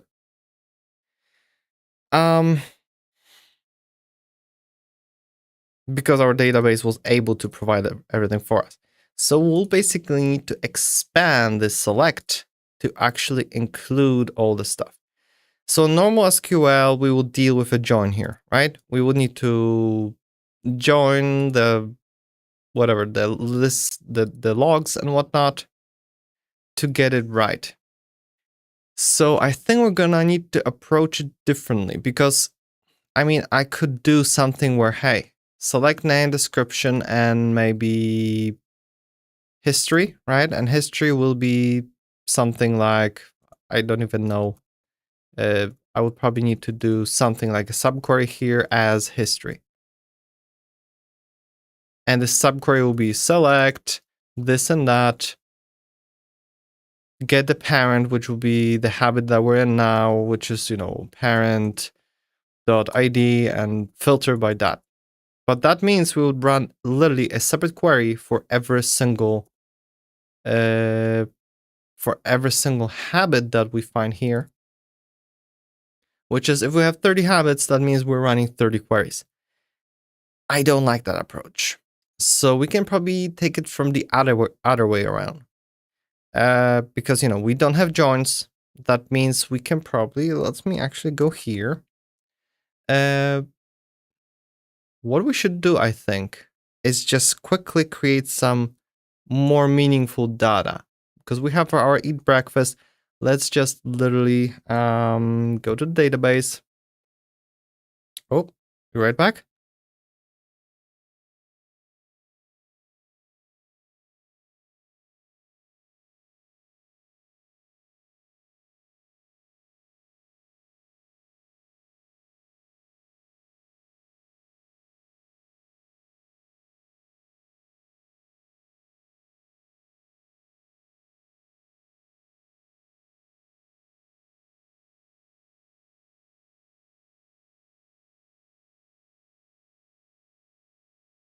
All right, I'm back.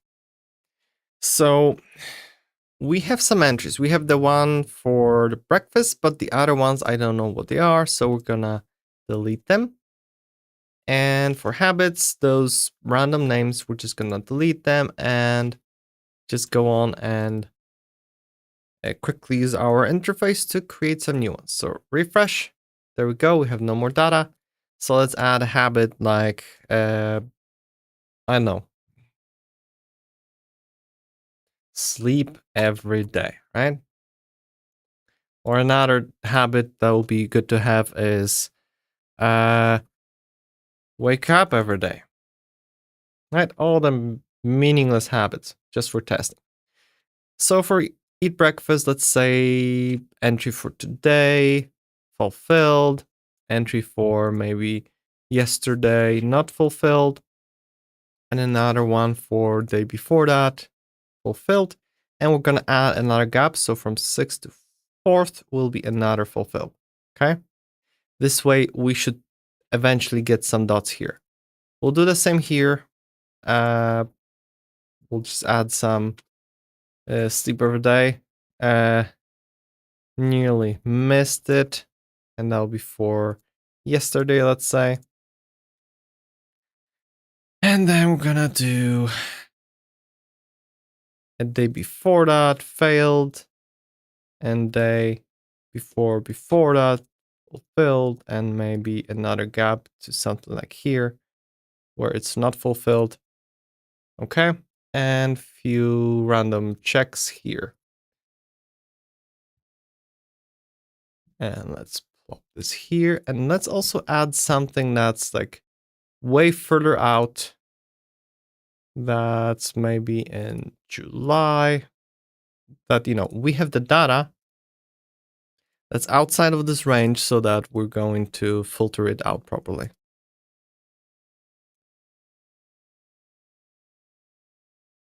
And one last one, maybe a different year. Something here.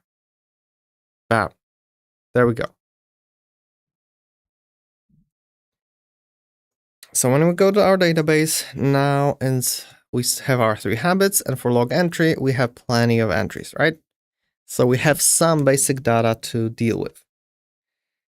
So let's work on our queries. Yeah, we can just start all the way from here. So let's say that we start with something like select all the log entry. I mean, everything from log entry, right? If we're gonna do that, we're gonna get all the entries, everything. But what we care about is, let's not filter out what we're getting from it yet. Let's say everything, but we won't last 10 days. So it'll be where for log entry will be date, not created at, not anything else, just date is something like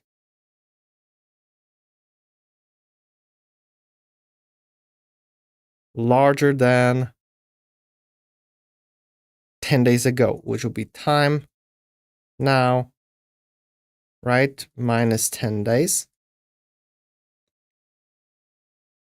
But that means that 10 days from the current time, not current date. So I would say let's throw an 11 for now.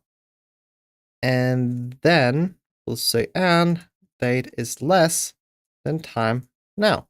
Okay? So that we don't have a situation that we try to display dates from the future. When I'm gonna do this, what do we get? One response, we have, can we do something like a table? There we go. We have table. And what is the earliest? Can we sort by date? No, we cannot sort by date. But we have basically 7/28. So what is 10 days from now? Let's do calendar. So if we have 8, so it'll be 1, 2, 3, 4, 5, 6, 7, 8, 9, 10. So that would be basically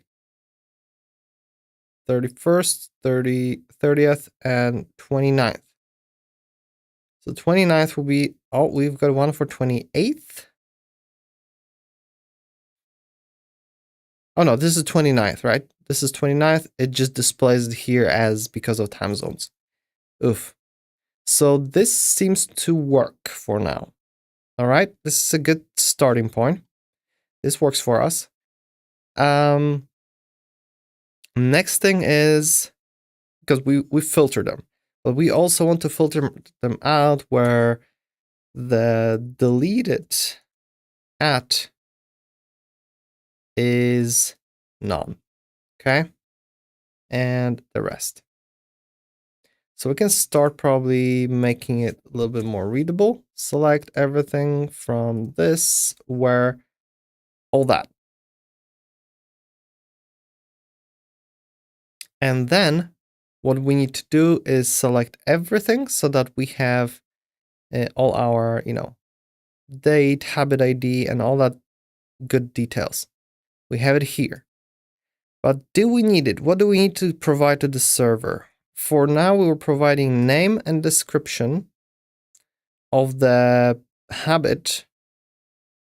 And besides that, do we need anything else? Because I'm trying to think, can we kind of do fancy stuff with group? Let's maybe take a look at group by. So group by. The group by clause is used in SurrealQA to aggregate data based on one or more columns. It is particularly useful when you want to perform calculations on groups of data, such as counting the number of records, calculating averages, or finding sums of each group. This is often used to reporting, aggregation, data summarization, reporting. Can we do it not for that? So we select product ID, region, and then we have the group. Oh no, we probably won't be able to do that. So select product ID, region, and then will be this as total sales. From sales, group by product ID, region. Okay, and then we have explanation, all this stuff. I don't think this is what we want really, because this will be for counting, mean, gender, country, and all that stuff. So when we run this query, we're gonna basically have multiple entries with some data we don't care about. Something tells me it would be easier to kind of do a different approach where we extract everything and then group it separately somewhere else. We have functions, and in functions we could probably do something on arrays. Let's say we get a list of all the records with their habit IDs, from which we can automatically inject, like in GraphQL, that, instead of just getting habit ID, we're actually getting a habit name and description. And then I think we can do some kind of grouping, append, boolean, and combine. Combines all values from arrays together, complement, clump. Turns the original array, split into multiple arrays of X size. No. Difference distinct. Return unique items in an array. No. Fill, filter, filter index, find index first, flatten, fold. Applies operation on initial value plus every element. Now group. Flattens and returns the unique items in an array. So let's see what this group is. Flattens and returns. So we have group array into array. So let's say we have this thing. Oh no, this is just literally flattens it and removes duplicates. Okay, so that's not what we need. Group insert intersect is empty, join, last, length, logical and, map, matches, pop, prepend. Reduce applies an operation on every element in the array, returning the final result. That could be something, possibly, if we can kind of redo, like a, create an empty list and keep adding to it. But I don't know if it's possible to actually and modify list.way. So I'm going to open it up just in case, and let's keep reading. Remove, reverse, shuffle, slice, sort. Yeah, so we don't have anything that could just magically help us.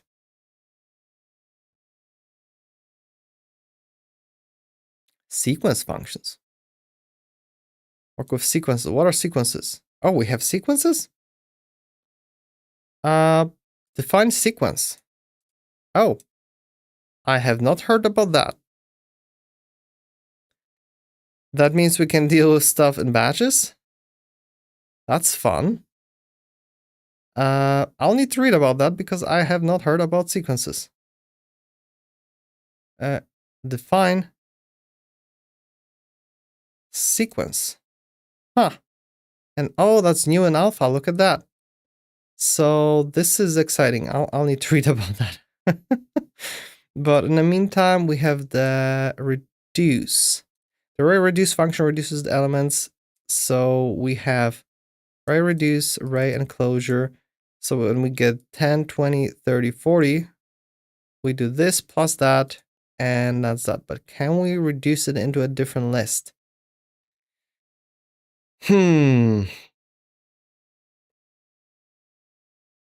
I don't think so. So we'll need to get creative here. So we have two options here, I think, at this point. We either do something like this, and in addition, we're gonna do, so we want from the, what do you call it, log entry, we want to extract basically date. We want the notes, value, notes, and then we want to get the actual habit. But instead of just doing habit ID, we want to extract name and description from it, I presume, as habit. Let's see what happens when we're going to run this. Let's just see it like this. So we can see that we get a list where we get a habit with description and name. So wake up every day, wake up every day. So we have lots of duplicated data, but at the same time, we have it extracted. It's just we have it the other way around, right? We have multiple habits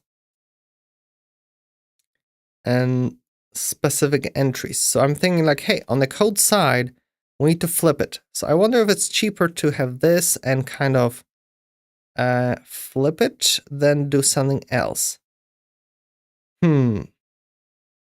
Maybe we could actually throw in an ID and therefore we could kind of transform it. Let's do that. Let's do that. Let's see what happens. So we're gonna say we need ID, name, and description. Therefore, we'll be able to extract some kind of unique information from this. Instead of running two queries, we have one query to the database and that's it. There we go. Good. So let's say that this is our query that we're going to actually use. So not in get habits, this will be somewhere here. Oh no, this will be in get habits, right? So we, I guess, are going to do triple quote. Put this in here. All right. And end with a triple quote. There we go. Now it's nice and readable. Hopefully no problems here. So now this is a list. We do single query. So this ends up being single query, a list of results. Yes. So now we need to figure out how to actually combine those results.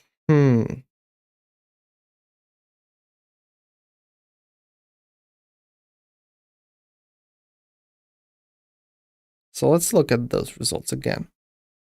So we would need to be able to extract like log entries specifically. And log entries care only about the name. So in theory,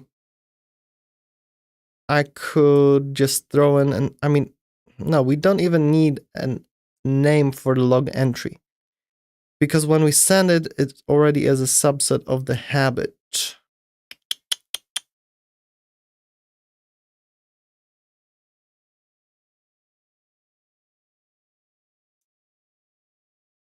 Hmm.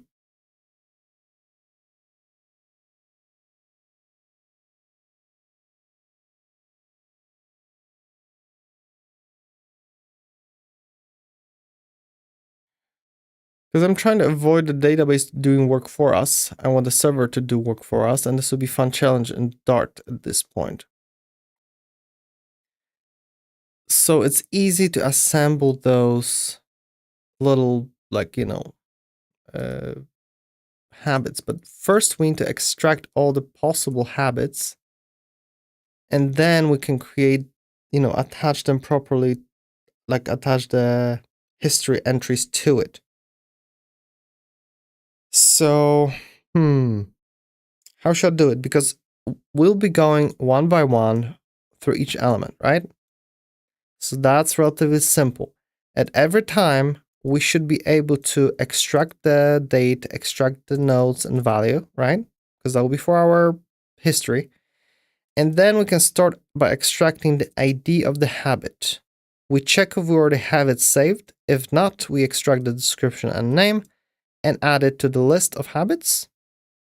And then actually add the record. If we already have the habit, we just add the history entry to that habit. And this way we can process it one by one with one comparison for each of those and probably get it through. Okay. Okay, I think it's possible to do it. All right.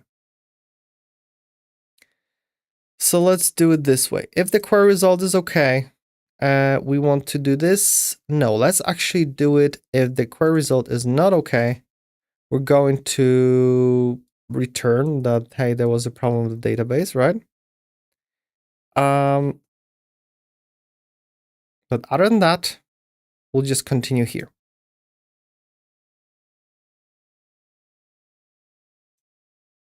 This way we have a nice, a little bit cleaner approach. So data is the query result, right? So this will be our data for the query result. This is all good. And response JSON. And this is how we were doing before, but that's not how we're going to do it now. We basically need to create a list of those habits that we want to return. So yeah, I guess.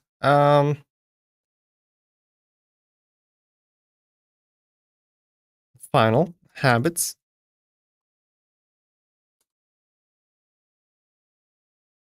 So we want an empty list, right? List of, I don't know what the hell. Do we need to define the structure of it? I think we need to define a structure of it, or we don't bother even checking the data from the thing, and we just say this is a list dynamic.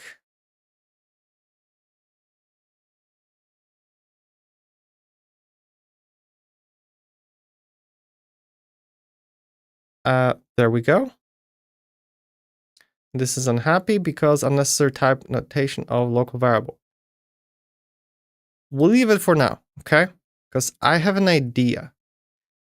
Because it's a list dynamic, we can kind of just shove entries from our JSON that we received here without actually reading those values, I think. To some extent.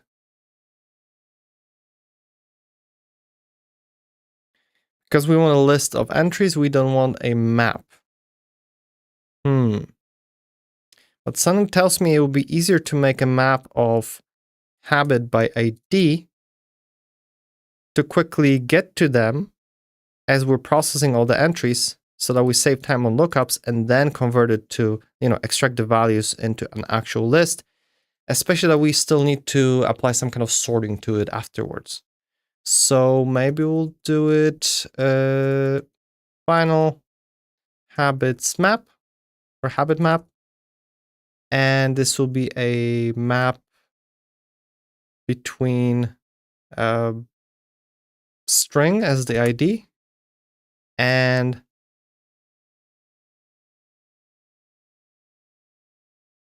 an object. How does one define a dynamic object? Or we just do map of string to dynamic. There we go. We'll just straight up make it JSON in here. I'm going for like full on not type safe approach. And this can be probably replaced with some kind of constructor invocation. Try using collection literal. So how will the collection literal try to look? Come on. Quick fix. Convert to map literal. It's just that. Okay. Yeah, instead of a constructor. Oh, we actually do literal here and type in front of type definition in front of here. All right. I can live with that. So now the whole idea is that we iterate over the elements of this list. So we have our data, which is the list of dynamic. Okay. So let's say for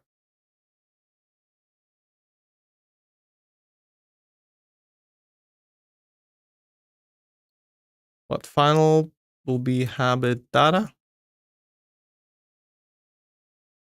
Let me check how the for loops went, because I'm starting to get confused how to do it in Dart. We did it several times and already forgot. Control flow loops, right? We have for loops.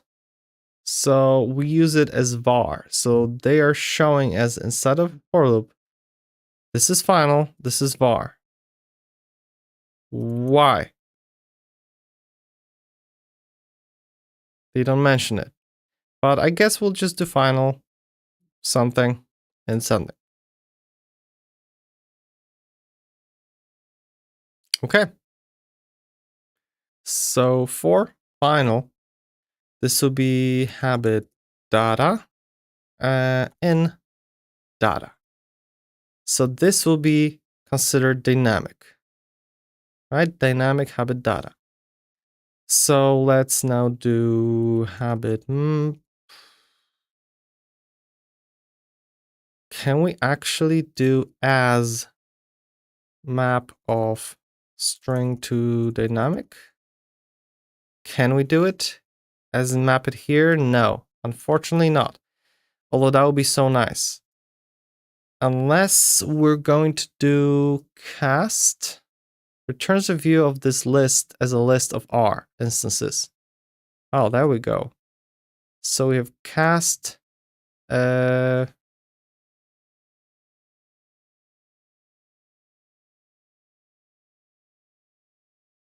list of string cast int. So this will be cast to be map of string to dynamic. So this should let us have this. I guess I could just plop it here instead of stuffing it in there. There we go. So our habit data is now a map of string to dynamic, which is again just a JSON. So for each of those habit, we can extract things. So this is habit data. This is actually not habit data. This is the log entry data. There we go. So we can do final, and this will be something like log value, which will be log entry data and we extract value, right? So when we look at this, we can see that, yes, we have value, we have nodes, we have date, and then we have the habit. So let's extract the date, value, and nodes. So we'll do date, value, and nodes. Date, nodes, and that's it. And in case it's null, can I actually do it in case this is null? We're just gonna do this.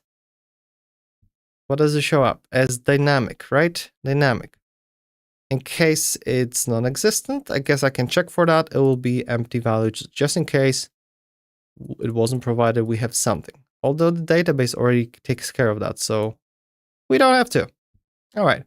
So extract those values. Now we should extract the habit ID. And that's gonna be log entry data habit. And then from habit, we're gonna extract ID. Okay. And I guess we need to ensure that it exists method invocation or property access on dynamic target. Try given target type.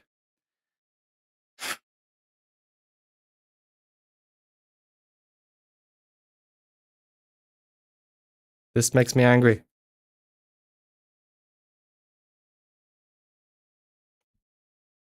Final habit object or habit data is just that, as again, map of string to dynamic. And some tells me we already have like type definition for this somewhere, but I'm going to throw it here just in case. Type definition, which will be surreal map, okay, or surreal object. We'll call it that way, so that it means that it's anything, and that's gonna be this. So everywhere where we have the map of surreal dynamic, which is many places, well, maybe not this one, here, here, here, and here, we're gonna say it's a surreal object, okay? This way will be a little bit more readable, I guess, right? That, okay, the habit map maps from a string to yet another surreal object. And Fact Fusion says hello. Hello to you too. How are you doing? So it's surreal object and habit ID. We will be able to basically take our habit data and extract the ID from it as a string, hopefully. So this way we will be able to check, do we have it in here already? So if habit map, how do we check for keys? Entries, keys, length, contains key, habit ID. Or maybe let's say if it doesn't contain the key, then we're gonna need to create it. So if it doesn't contain, we'll actually say here, if habit not yet, if habit data not yet extracted, do it now, okay? So we don't have it in our habit map, we need to basically create it. Yeah. So let's do it this way. We're gonna say that we need to extract the habit name. So final habit name will be habit data name. And what else do we have in here? In database, we're getting habit name, description, and ID, right? That's it. So let's do description.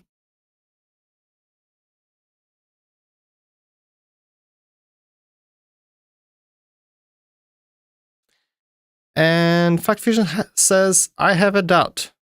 What are you doubting about? What is your doubt? Alrighty. Okay, so we've got all the data. We have got the ID, we've got name and description. So let's simply do it in a way where our habit data. I wonder if we can just define a habit map in a way that this is not just a map of dynamic that we're holding, but some kind of object that has some data.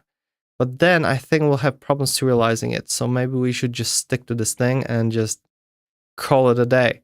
Because the moment we have it defined, we're good. So sure. So let's do habit. I mean, habit data, we could actually take the whole thing and just store it in here, but we still need to expand it by additionally holding the history. So let's say habit, whatever, new habit data will be a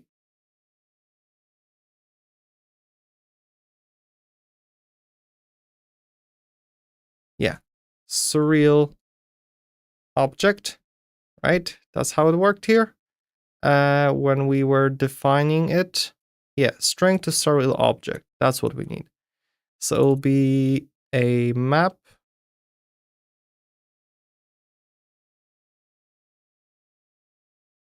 The surreal object is already a map.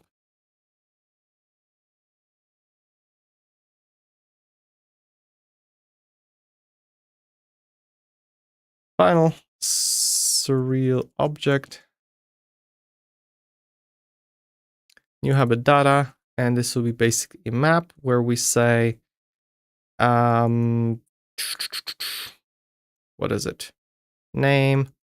It will be habit name, whatever it is. It's dynamic, should be fine. Then we've got the description, which is habit description. And then finally, we need to create a list for the actual entries. So we're gonna do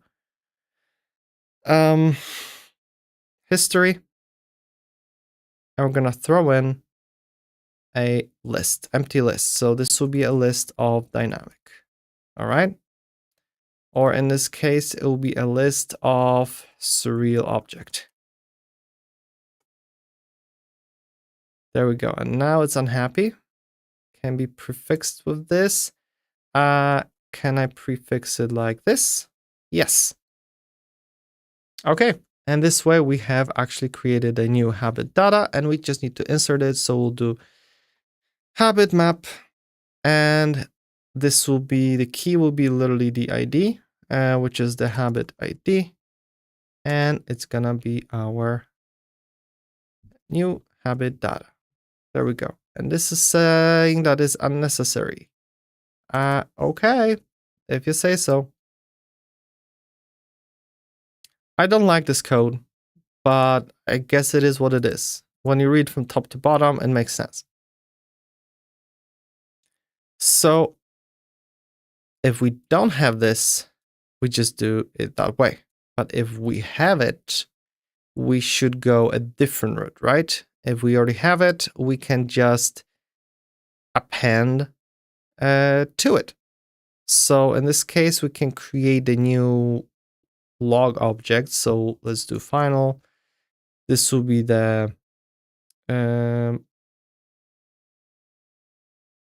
new entry data. And we'll just say that, hey, this is a map where we have our date that we specify, and this will be log date. That's it. Yep. We'll have our value, log value, and lastly, notes, which will be log notes. So that's our entry data, and now we should be able to do habit map we'll get the habit ID. And can I do, what is it? History.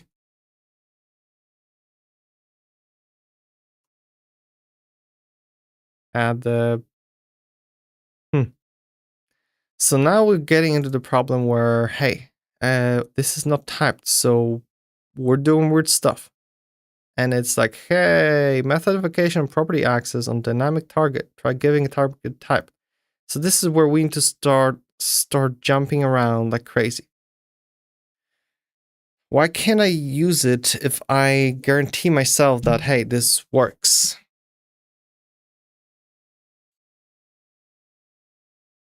I don't think I need to put a dot in here, right?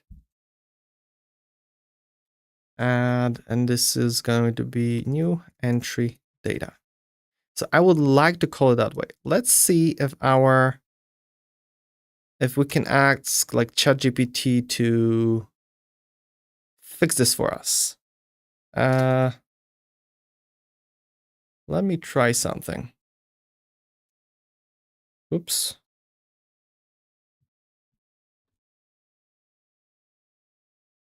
Let's actually try to use Warp this time, because this way we'll have access to the brand new ChatGPT 5. And let's see how it fares with that, because maybe it has fresher data. So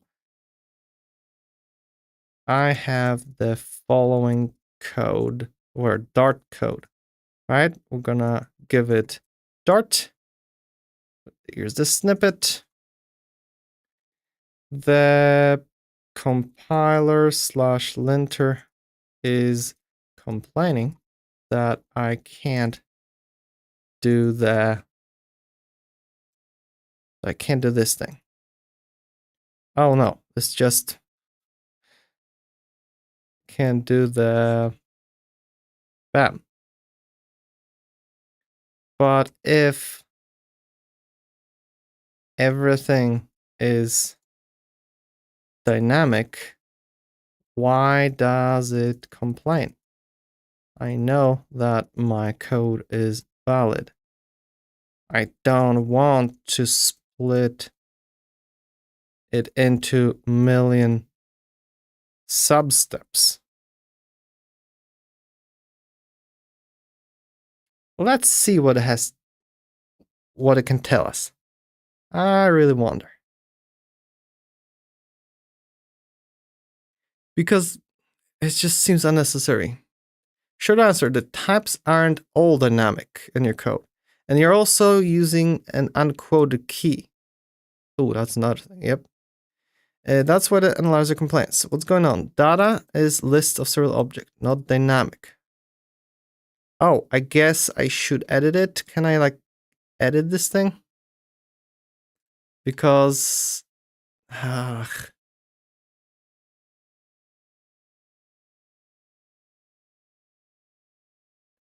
right, let's copy this. And we're gonna start over, because I didn't give it the context about the surreal object. So let's start a new one. We'll paste it here.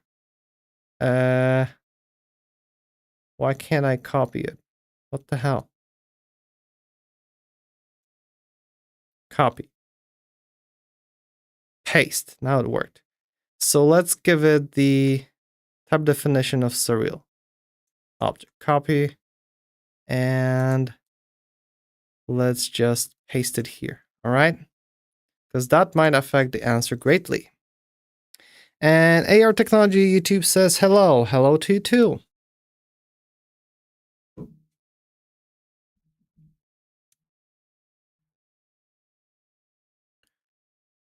You're hitting two issues. You use history without quotes. Okay. It treats history as variable, not as map key.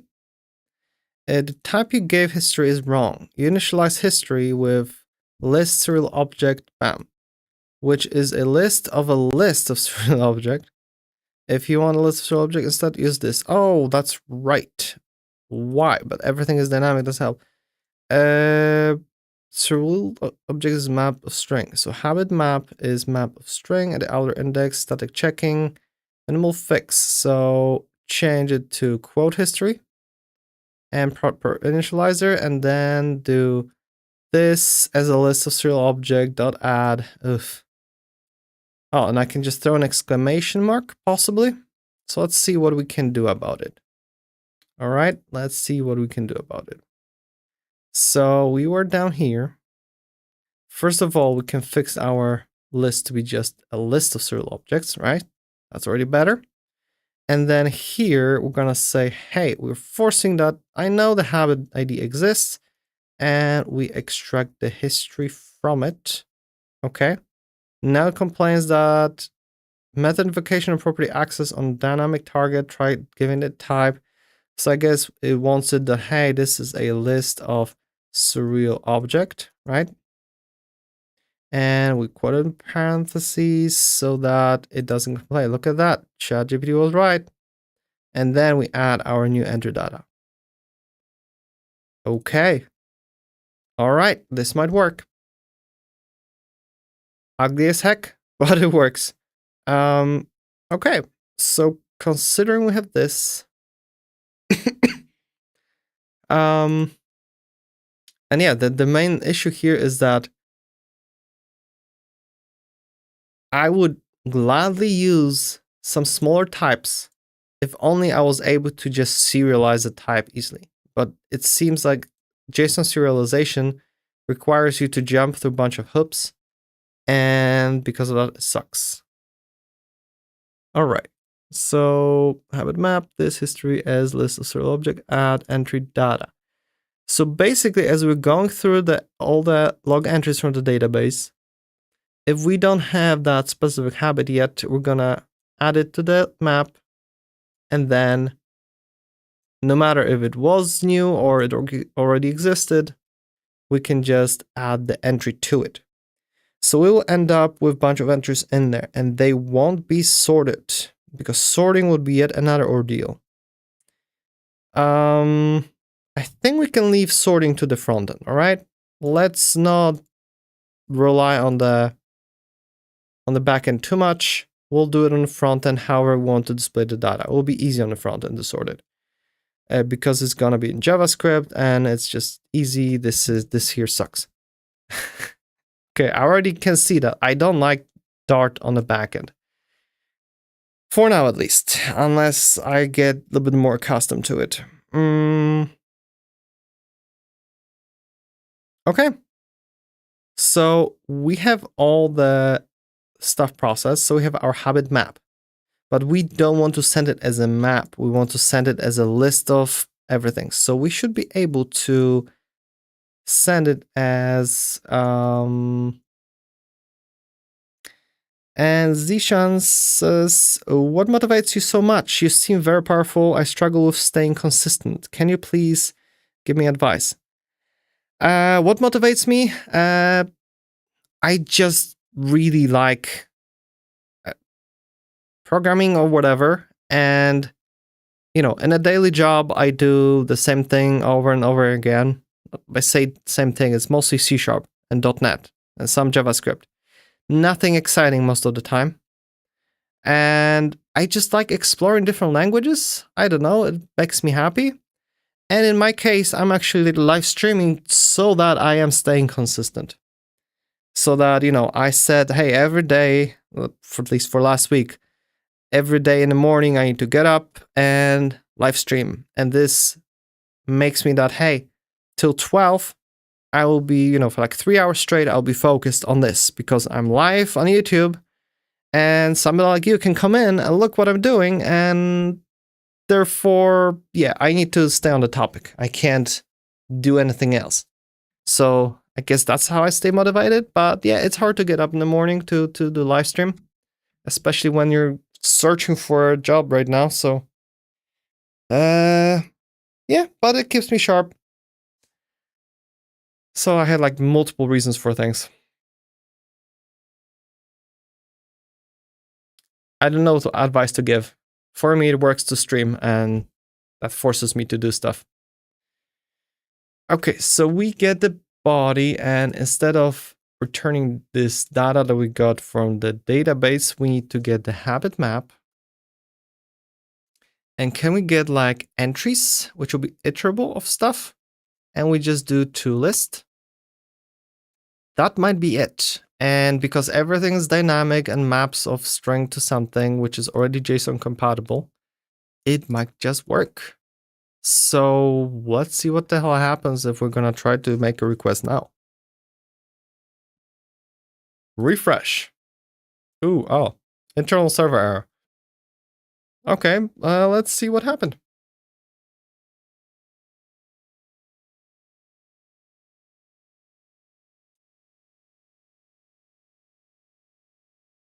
And Zishan says, I will share it with my friends. Sure. Alrighty, so we have the habit error thrown by handler. Converting object to an encodable object failed. Instance of map entry string of map string dynamic. Okay, I see. So I guess it doesn't like when we explicitly specify, hey, this is a map of string to something. It'll be happy only if this part is purely dynamic. If it sees anything else, it's just like, nope, I am not converting that to JSON. Seriously? You know how to convert that to JSON, so why are you complaining? We are clearly hitting some limitations somewhere. So let's look where we explicitly specify that, hey, this thing is a map of serial object. Here we go. Habit map is a map of serial object. We need to specify. Oh, wait.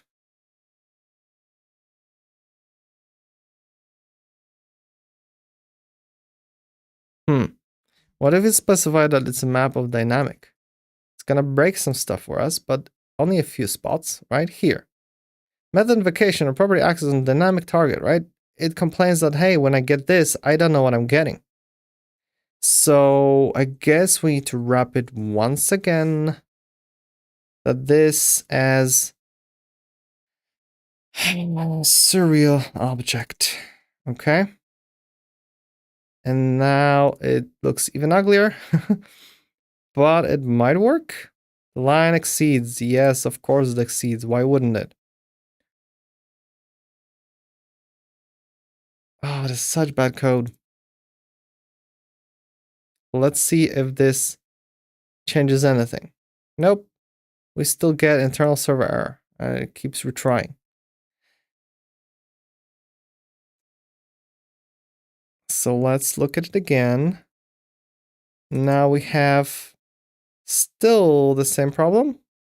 No, map entry. Instead of map and oh, I see. Huh. So I guess. Oh, it was also complaining about map entry. So it's not that we have instance of map entry, that we have just.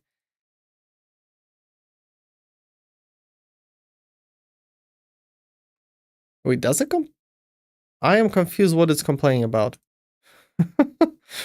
Because this is iterable of map entry, and we make a list. Oh, because this is not entries. Can I do like values to list? And that's gonna fix the entire problem? Maybe? Refresh. Yes, that fixed it. Oh, wow, we haven't displayed automatically. Look at that. We just nailed it the first time. Okay, that's good. So does it mean that I can simply make it back into something less dynamic, like surreal object? Will it complain about it? And I can do this and simplify it just a bit. Let's see. Refresh. Okay, that works. Good. At least something.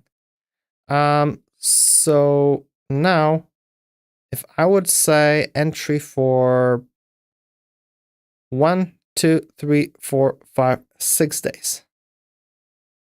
So it'll be 1, 2, 3, 4, 5, 6 days ago. So on the second, we'll say that it's not fulfilled, and voila. Save, and nothing. We refresh, and it doesn't show up. It showed up somewhere here.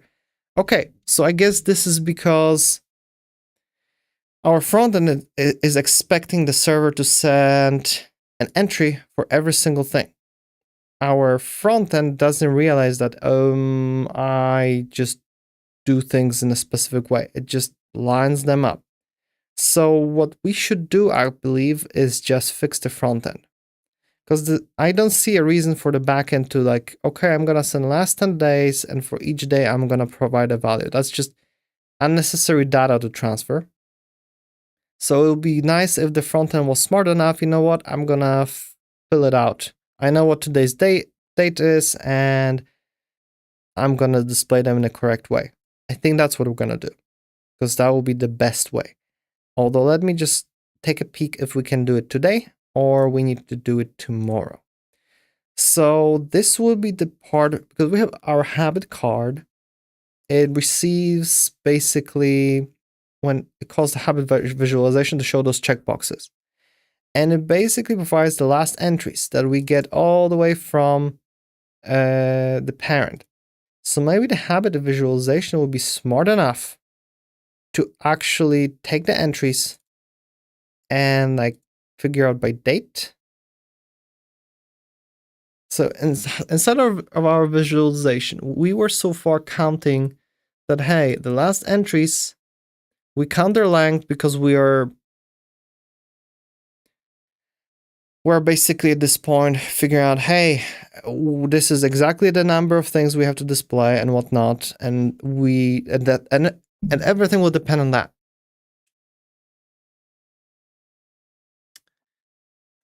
But we changed that, so now we have two options. Either the habit visualization is smart enough that, hey, I'm gonna take those last entries, see what's the newest entries, what's the latest entry, what maybe today's date is, and depending on that, I'm going to display it correctly, like generate the proper list of entries. Other than that, we could go into the main page where we actually receive the data, right? We receive the data here, and at some point we're doing something with it, right? We get the entries from habit history. Looks like we already sort them by date, right? So in theory here, we could make it that, hey, the entries are actually this and that, fill them in. Which would mean that we don't have to change the somewhat already complex habit visualization. But at the same time, I feel like, let me think about it. Because right now we have this sorting logic and how to deal with those entries here in the main page. But next we'll be displaying that, when you click details for the specific habit, we'll display entire history. And that means we'll need to do the sorting again. We'll need to do the, I guess, filling out the empty dates in between all over again. Just because, in a different and main page will be whatever details page. So we'll have this same functionality copied in multiple places. And then in addition, if we will want to display the history as a list of entries, we will suddenly need to start skipping them.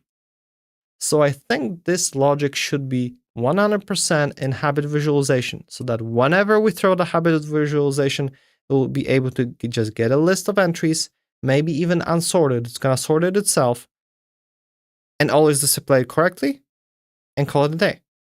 I think that would be the best option. But that means that these are the last entries. So we should, before we calculate any row count or anything, we should actually figure out the actual, filled out entries or something. So let's do full history. Let's call it full history, all right? And that means that we will need to, So what do we need for that? We will need earliest entry. Like what is the most in the past so that we know how far we need to go.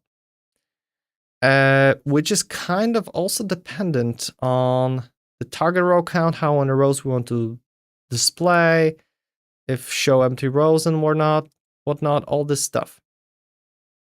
So we could actually calculate the date based on that.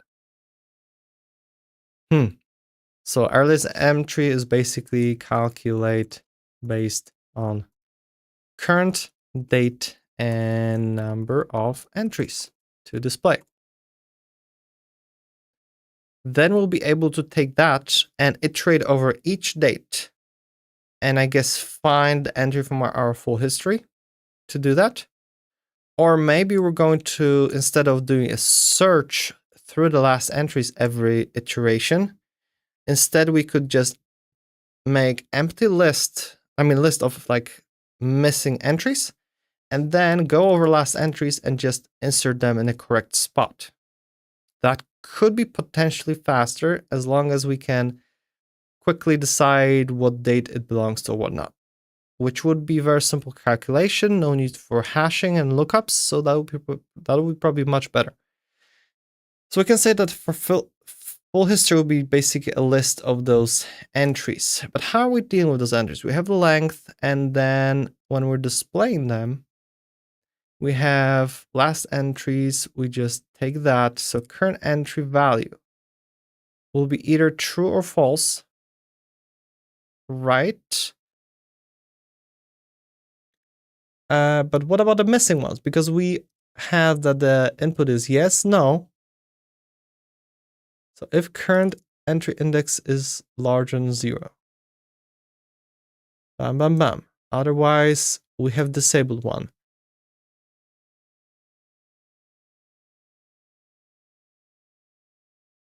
Wait, how did I program it? What on earth was I doing here?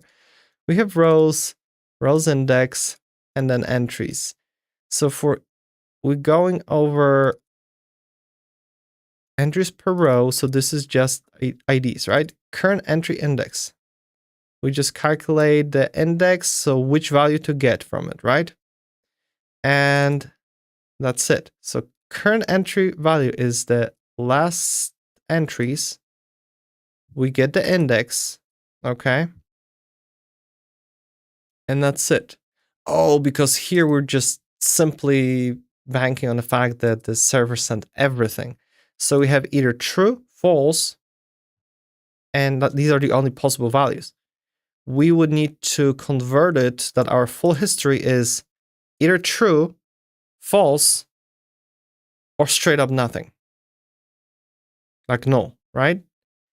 So we would need to have a list of nullable Boolean values. And so I guess we need to get the earliest date. Constant earliest date, which will be, I guess, date, time, whatever, date, wait, UTC? Now? Wait, date now. That will return current date. Returns the number of milliseconds elapsed since midnight January 1st, Universal Coordinate Time, UTC. Really? So date now will return UTC? That's a new one. I would not expect that. But again, JavaScript is weird. So earliest date is current date and minus, we need to subtract the number of days from now. I hate it so much. I think we'll need to do some wacky calculations because we need to create a date of a day rather than any specific time. So we could essentially, extract a year, month, and day, and then subtract the target row count times 10. So subtract 10 days, and that will be the earliest day that we can deal with. So,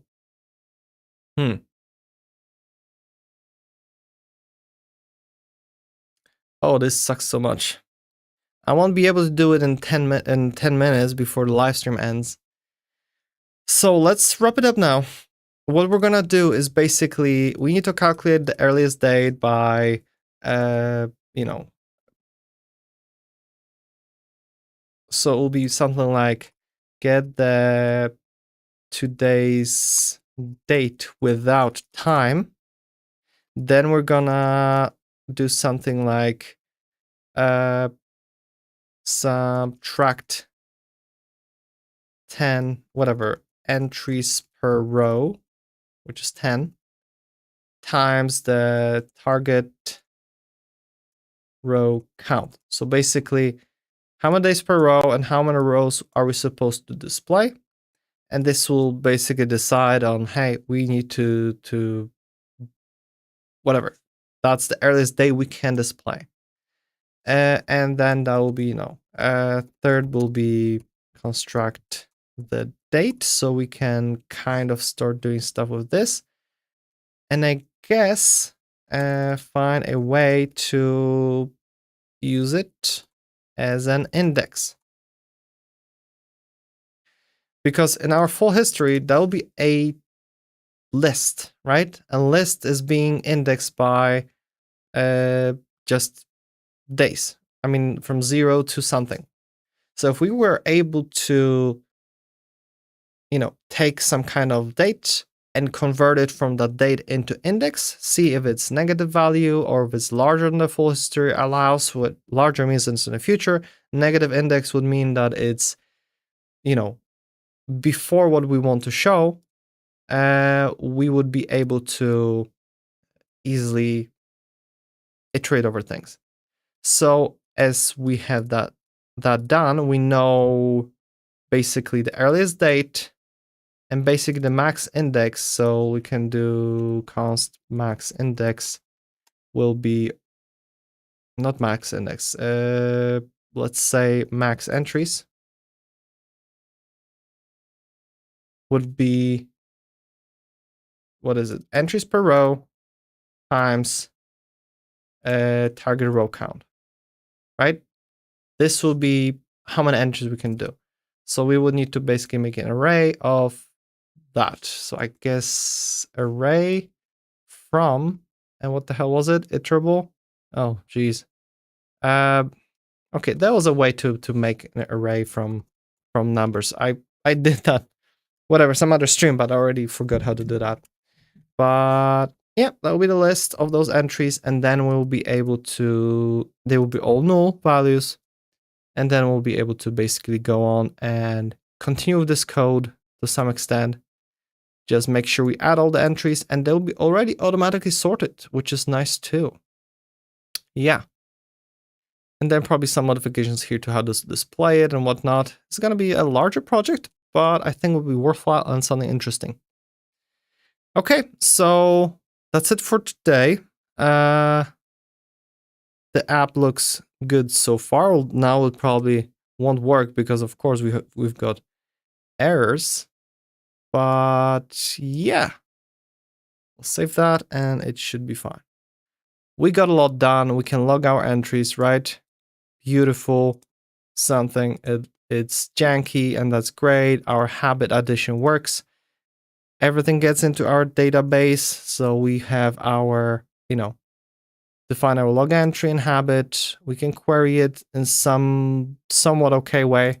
Not happy with it, but whatever. We have our habits and entries all in here. Yeah, beautiful. Love it. So thank you for watching, and I'll see you tomorrow. I'll add the live streams to the schedule today. All right. So thank you for watching, and see you next time.